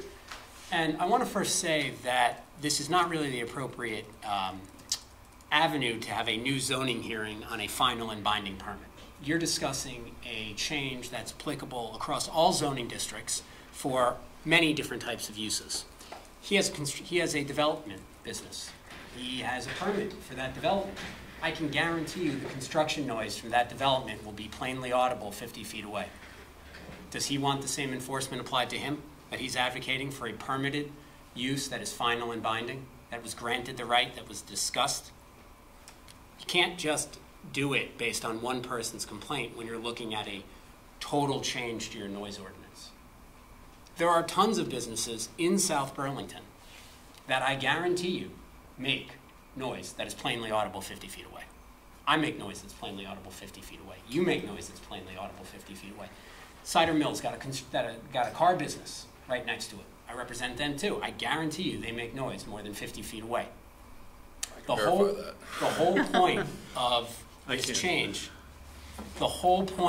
change, is to have one vehicle for enforcement, and that's planning and zoning for permitted uses. That's the only logical way you can have any sort of enforcement. Now, I'm not ignorant to Dr. de Blasio's concerns. My clients aren't ignorant to Dr. de Blasio's concerns.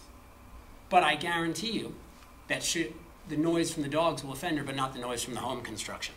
But I hate construction noise. That'll drive me nuts. And maybe that'll drive you nuts, but maybe that won't bother you. The whole point is when you have a zoning hearing and a zoning process, you fall within a very specific process and procedure for regulation. And the point of this change is to ensure that a business owner that got their permit, that is operating in accordance with their permit, perfectly in accordance with their permit, is regulated consistently and fairly under the zoning regulations that they applied under and got their permit under. Now, to answer one of your questions, Ms. Emery, the business was in place prior and got their permit prior to Dr. de Blasio purchasing her property, 6 months prior. So I just want to clarify that as well. And second of all, to say that nothing's being done is completely inaccurate. I sent a letter last week to your counsel, Attorney Boldock, and Mr. Belair, proposing some changes that the dog grooming facility was undertaking to try to address this issue. We're not ignorant of the concern, but there are hundreds of people, customers in South Burlington, who rely on them to take care of their trusted family members. I've heard from almost all of them. And you should have. Because there's rumors right now that you're all trying to shut them down. And that ain't right. Well, I don't think that's our purpose, but Well, that's what's been said to them. I understand. On your behalf, on the city's behalf. And that's not right. They got a permit and they're operating in accordance with it. They spent $2 million on that building. They've done nothing wrong. And one person doesn't like it. Hundreds go there. They got tons of customers. And they do a great job with their dogs. I implore all of you to go visit that facility at some point. Look at how amazing it is. They've got an indoor splash park for the dogs. That's amazing care. They text the owners what the dog was doing all day long. And their noise was discussed. They actually proposed more noise mitigation at the DRB hearing, and the DRB said, don't do it. And now one person is collaterally attacking the permit, and we're having this discussion tonight. That's not appropriate. And I don't mean to be aggressive about it, but my client's livelihood is being attacked by one person who doesn't like it, and it's not the right venue for it. And they're trying to make changes. Did you get any response from the letter that I called Attorney Bolduc, we had a conversation, and you're we've working been in on it? communication. Yep. What letter are we referring to? He sent a letter to council and Ray Belair, apparently with some additional mitigation measures that Happy Tales is willing to and that's under the zoning put on the enforcement. table. And that's under the zoning provision, and that's the whole point of the change you're asking tonight. Because you can't have a dual track system. If I'm working with one person, that should be, I work with that person, I meet their satisfactions, we solve the problem. If there's a dual track system, well, I've satisfied person A, but person B cannot be happy about it. And that's unworkable for a business owner. And we're not just talking about this business owner. Throughout the city. Any Throughout the business city, owner. right. That's my 2 cents. I'm happy to ask any questions. Just so you know, we had an issue where there was a bar with music performances, and we had a spa right next door. So this is not new to us. No, it's not new to us. It's not new to me. It happened all the time. And I've represented a number of people involved in wedding venues. Did you bring up the wedding venue example? It's a complex issue. Understand that. But the best venue for it is zoning and enforcement. And that's why you guys are suggesting this change. That's my 2 cents. Okay, thank you. Other comments? Yes. I'm also a therapist over at Stonehouse, so there isn't just one person complaining here. There are a number. And your name is? My name is Carol Heffer. I work with severely traumatized people. I do hypnosis and mindfulness. Can you speak up, or maybe move the... Closer, is that yes, better? because people can't Can you hear me? Start again, please. You are a therapist. My name's Carol Heffer. I work with highly traumatized people. I use hypnosis and EMDR, mindfulness, all of these things that require a certain amount of calm and quiet. The trucks do not bother my clients, but they do every once in a while say to me, how do you tolerate that barking all day? So I'm getting it from my clients, not from me. I'm getting it from my clients. It's not true that only one person is complaining, all respect due, but there are many of us in the practice complaining. I'm very surprised that it's also a concern to me because I am a resident of South Burlington. So that this went through zoning and was permitted concerns me just as a resident of South Burlington. There's an industrial park right across the street that would have been a perfect location for this kind of business, where it would not have bothered a residential area at all. So it is a larger issue of what zoning is doing and how they're thinking about us as a community.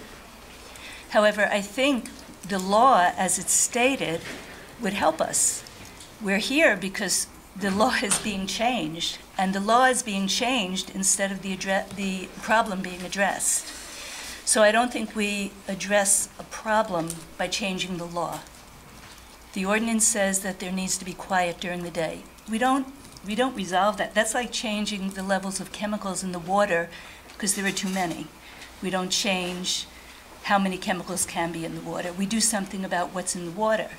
So if there are issues here, there are many things that we've talked about, that we talked about at the other meetings, that can help. The wall should be higher.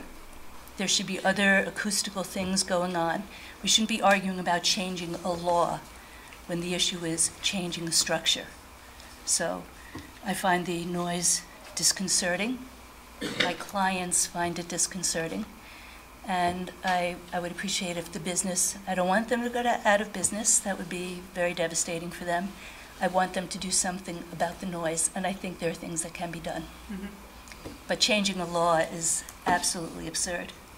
And there isn't, you believe there is no responsibility or for your business to do anything to protect, like put a screen of you know, thick evergreens to... You know, I kind of disagree with the gentleman who just spoke. I believe we were permitted before they were permitted, and I'm not a lawyer, so, but no, I don't think it's our job to put up a wall. The wall that they put up is inadequate. It's only, I can look over the wall. A wall for soundproofing, I was in construction for 13 years. The wall for soundproofing needs to be higher. It can be done. There are things that can be done that would be helpful. Although I think we have an ordinance that limits the height of fences. That was recently reduced. I mean, unless it's, I know, around the police station, I think that chain link fence is a little higher. But my understanding is that they've already solved that by saying it only can be however high it can be. But so that may not be an option. Well, that would be an Unfortunately, easier option but- than changing a law. Than changing a law about sound ordinance in the entire community. Well, the if other you- concern I have is, Christine had mentioned it too, I have clients who are very sensitive to the fact that there are dogs that are in distress, and then somebody comes out and screams at them. That's not the way to handle dogs. Anybody knows that's not the way to handle dogs. I love dogs. I've always had dogs. When my dog's barking a lot, I don't scream at her to shut up. I calmly speak to her so she brings herself down. And if these folks are supposed to be, you know, experts on dogs, they should know that too. So. Okay, thank you. Yes. Please come up to the table and give us your name.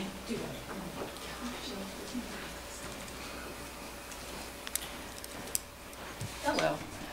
Hi. Teresa Cranes. I'm actually not a resident of South Burlington, but I live in Williston, but I have been taking my dog to Happy Tails for about a year now, I think. We just very fortunately discovered them. And I cannot believe that there is a dog in distress in this facility. I have a 18-pound little terrier who jumps out of her skin with joy to go to that place. She would not go there if there was any kind of mistreatment. And she cannot wait. It's hysterical to watch her. They are awesome people. They love their animals. And I know they're concerned about noise. But like AJ said, is this the place to be taking care of it? I don't know about all of the permits and everything. I do know that they are functioning as their permits allow, is what I've been told. I understand that they did have their permit before the neighbors had theirs. So I'm just here to support Happy Tails. Okay, thank you. We love them. And actually, our dog pretty much was my husband's therapist. She saved his life after a traumatic brain injury. So there's a lot to be said about the dogs. Thanks. Okay, thank you very much. Okay, yes, and then I think we'll get Andrew back and figure out what we're going to do.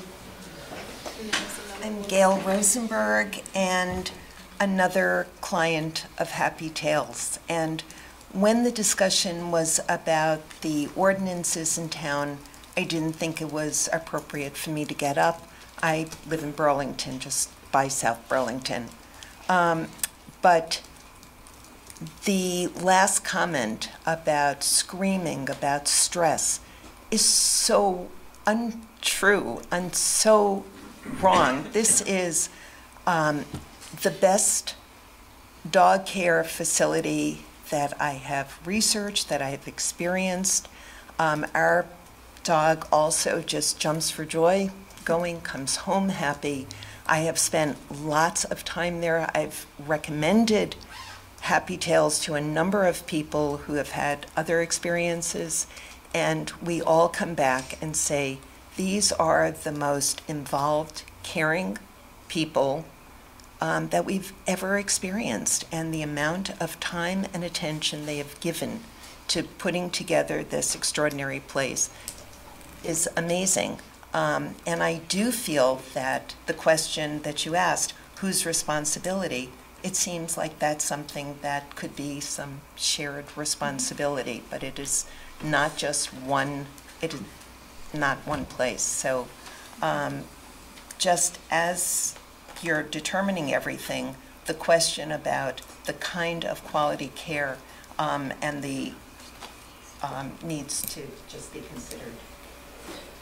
Okay, thank you. Maybe one more. Is this from Happy Tales? No. Oh, I had my hand okay. raised You can come up, please. Yes, and then I think we'd like to hear from Andrew. Well, she's coming up.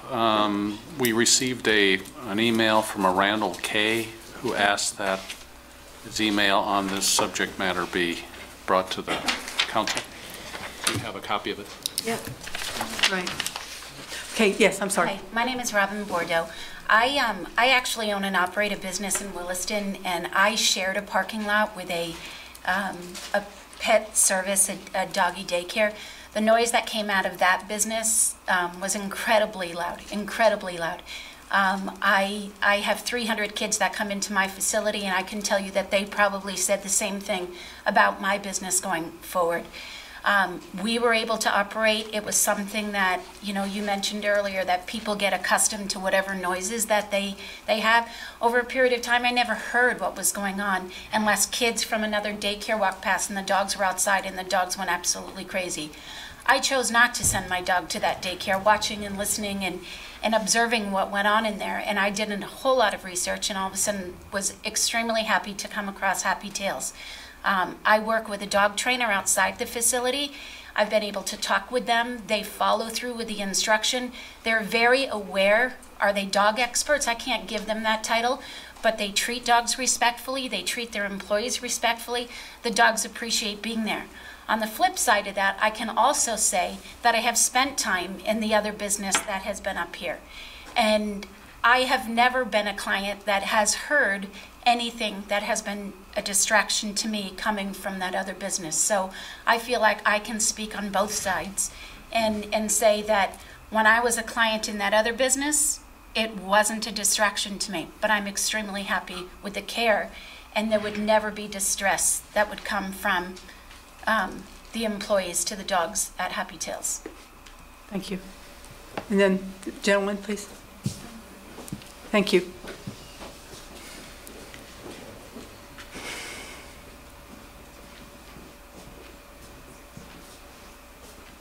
Thank you. I'm Mark Barton. I'm the co-owner of Stonehouse Associates, along with my wife, Christine, who you've already met.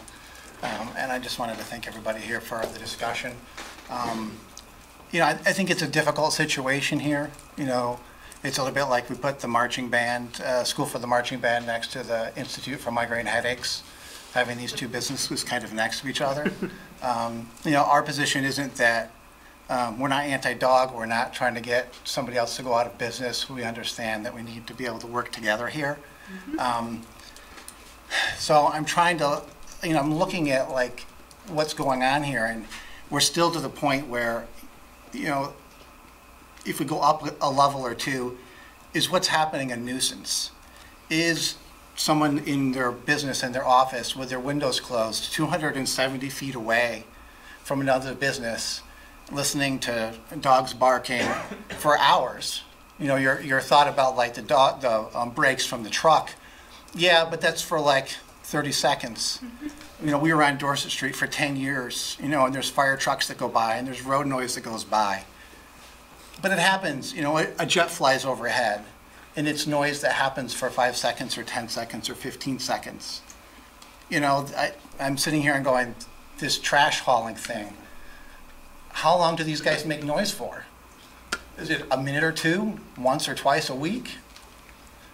We're listening to dogs barking, you know, in an office with windows closed, 270 feet away for hours at a time. Some days it's not so bad.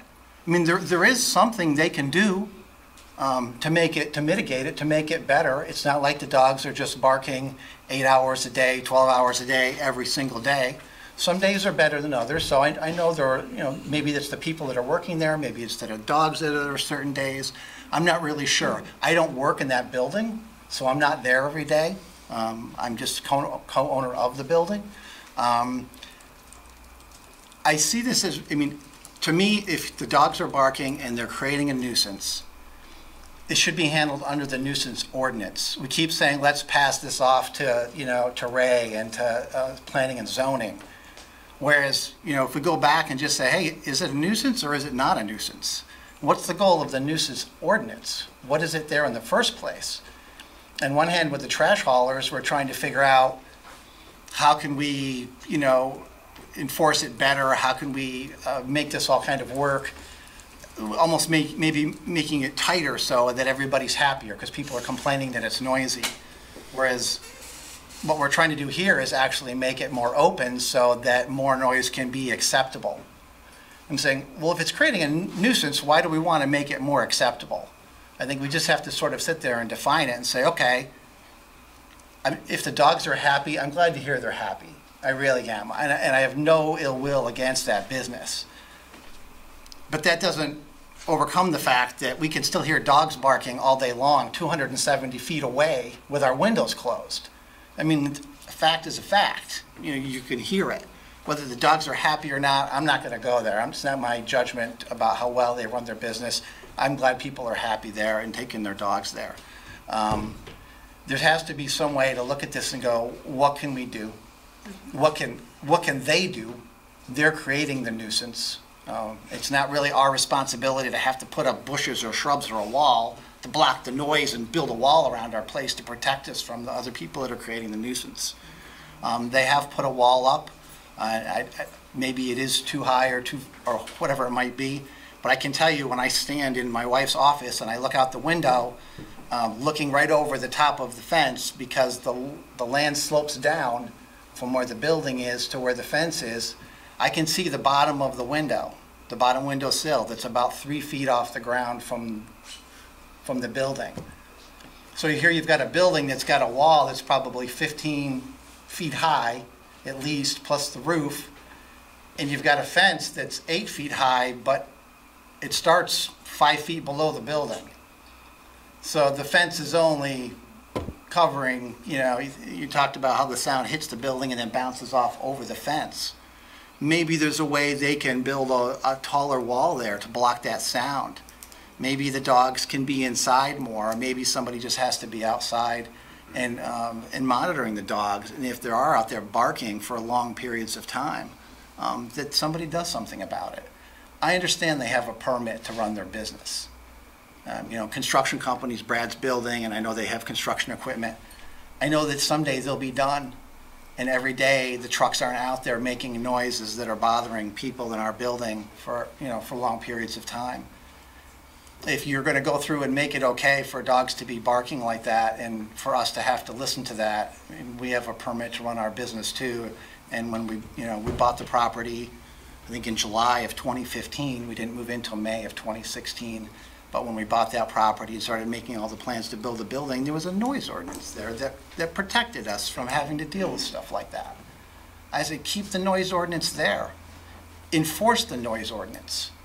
Rather than making it difficult, right now I think part of the problem is with the police department, you've got this excellent law enforcement agency out there that are feeling torn a little bit here because here you've got a company that was issued a permit to run a business that has dogs barking, but yet they're also voiding the noise ordinance at the same time. So what do?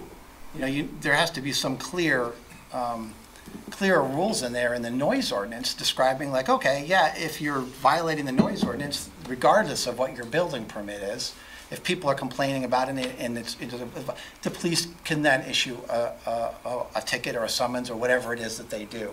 But it should be the police department perhaps that's enforcing it, more so than pushing something back off onto Ray and being a development planning and zoning issue.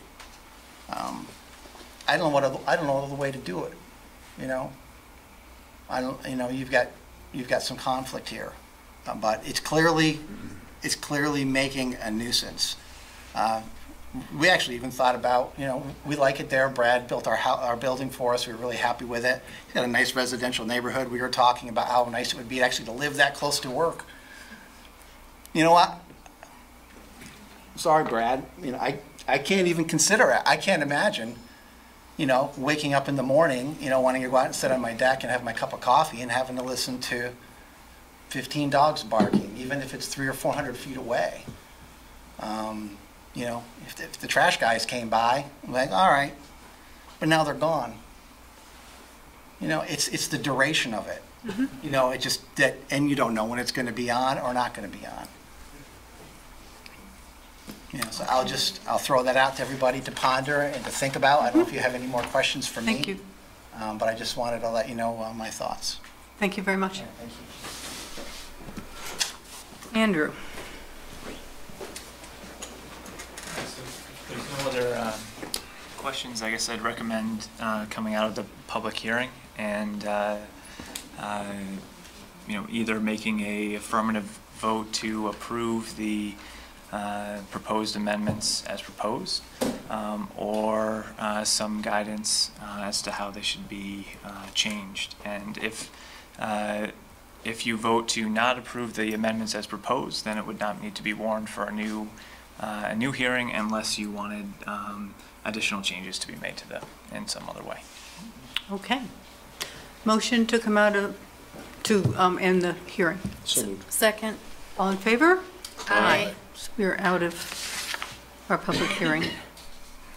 What is your pleasure? Tim, you wanted to change the trash hauling I want hours. C8 moved to 7 a.m. Is there a second to that?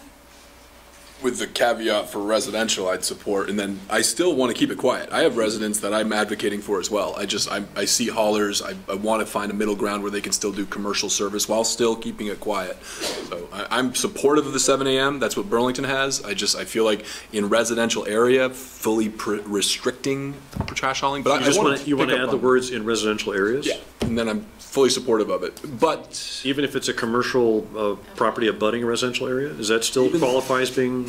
Even then, that would be a residential area, so it would. Well, I mean, you have commercial areas that, like, right next to a residential area, and if they're in a. I'm thinking of the U-Mall, gas station on Kennedy Drive, places where they could still. Where Staples Plaza is where the East Terrace, complaint was. And that would still be restricted. If the residents said it's affecting them, they'd have to stay below the noise levels. I would look to Burlington how they're doing it.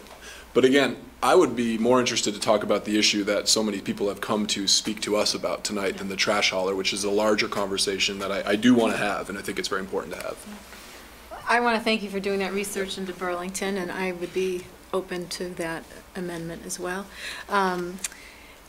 With regard to the dog park. So do we have a second? Or are you? With the residential? So how do you want to phrase it exactly? So I would restrict it to the 7 a.m. for residential pickup, and you say between the hours of 8 and 7 a.m. in residential areas? Noise related to residential trash pickup and removal between the hours of 8 p.m. and 7 a.m. I would do in residential areas. But I don't know, I would do it without. I would just do 7 a.m. I see Tim's argument is that if there's no complaint, let's say they come at 6 a.m., but there's no complaint, right? No one's the wiser, right? If they want to follow the law, and they do. Right. Well, they've heard about 5:30 a.m. pickups, right? So. But to allow them to do tech park I would also want to step back from all of this if there's no time pressure so that we could do a better, more sophisticated and thorough comparison of how neighboring municipalities and how noise ordinances look. I know you've been doing a great job, but I'm feeling a little lost in all of our different options and how we compare to best practices elsewhere. Do you want to come back? So do we have what's on the table? Just the wording of C8. I would propose it to be noise-related trash pickup and removal between the hours of 8 a.m. and 8 p.m. and 7 a.m. in residential areas. I would second that. Okay. Okay. Is there further discussion? Did you get that? So 8 a.m. and 7 a.m. in residential. 8 p.m. and 7 a.m. in residential areas. This is C8. And is that not regulating in commercial areas? Right. Well, the rest of the noise ordinance in Burlington regulates commercial areas that you can't make noises above certain levels, but it's not explicitly saying you can't collect trash if you do it relatively quietly without complaint. Does that make sense? I think if we... I still well, think until you're someone gonna complains.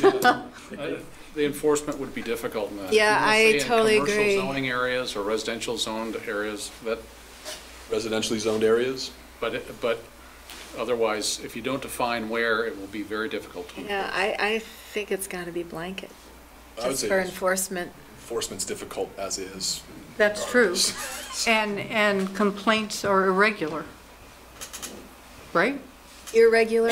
Yes. Yes. They're not Yeah, infrequent, infrequent? Yeah, as it is now. right. Partly because people don't know there's this ordinance. Right. They do now.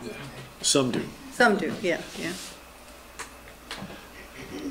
So what are you proposing? The same thing I just said. Okay. In So residential 8 p.m. areas? and 7 a.m. between. Residential areas. In residential areas. And then we're silent on commercials, we'll Silent. just figure it out. Yes, just silent. Okay. Sometimes silence is golden. On the other piece. All right, so- We need to vote on that? Yes, we do. So is there further discussion on this change? Are you ready for that vote? Okay, all in favor signify by saying aye. Aye. Aye. Any opposed? Okay.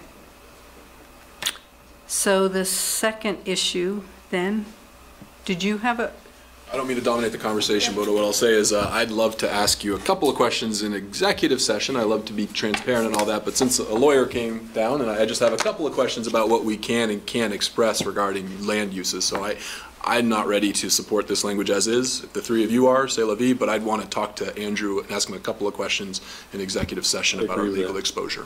I agree. all right? Do we want to do that? Well, since we've made a change, we have to have another hearing. Yep, so I could So we provide- have some time to discuss that. We If you could have any discuss it. specific questions, feel free to, can reach out to me and provide a legal memorandum or something, or also could set it up in executive session. Would you prefer a memorandum, or do you want a conversation? I want a conversation. Okay. Yeah, I Because would it may too. lead to other questions. Yeah, that would be good. Okay, so we will we will not approve these. We have that amendment that we're offering. Yeah. And we'll have a third, second hearing. Fourth. A fourth, second hearing, excuse me. So that would be at the second meeting in May. What date is that? The first one is, 21st. yeah, it's the 21st. Yeah. For the record, we passed like 10 ordinances very smoothly. I know, I know. It's bound to be one, yeah. So I would recommend then a motion Check to that warn date a for sure. second, I'm a doing fourth second reading of the nuisance ordinance with the changes requested, or the changes that were for 7:30 at the. I'll move that. Second. Okay, any further discussion? All in favor signify by saying aye. Aye. Okay, we'll see you in a month. We'll probably see you before that. Do you want to have the executive session on the 7th? We can. In the beginning? Would that be good? In the beginning of the Yeah. meeting on the 7th? Yeah. So we'll have that conversation on the 7th. Okay. Thank you very much. Thanks to all who came. Okay.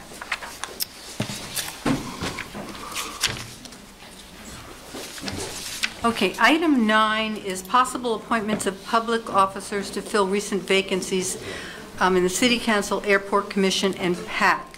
My understanding is that we have only one appointment to make that we've agreed upon at this point, and that is Airport Commission.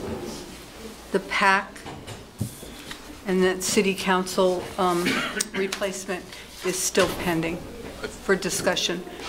I thought that the, Yes, but there was a process, and I thought we should discuss that as a process to make sure everyone is on board.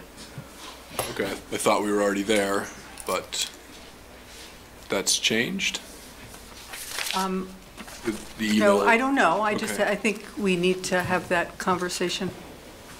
And tonight is not the night to. Wow. So that raises concerns for me. When I was listening in, I heard that there was going to be an executive session. Right. And that's when we would discuss that. And when is that? Item 11? Item. I mean 17, excuse me? Item 17. 17. Oh, okay. So at the very end. The very end.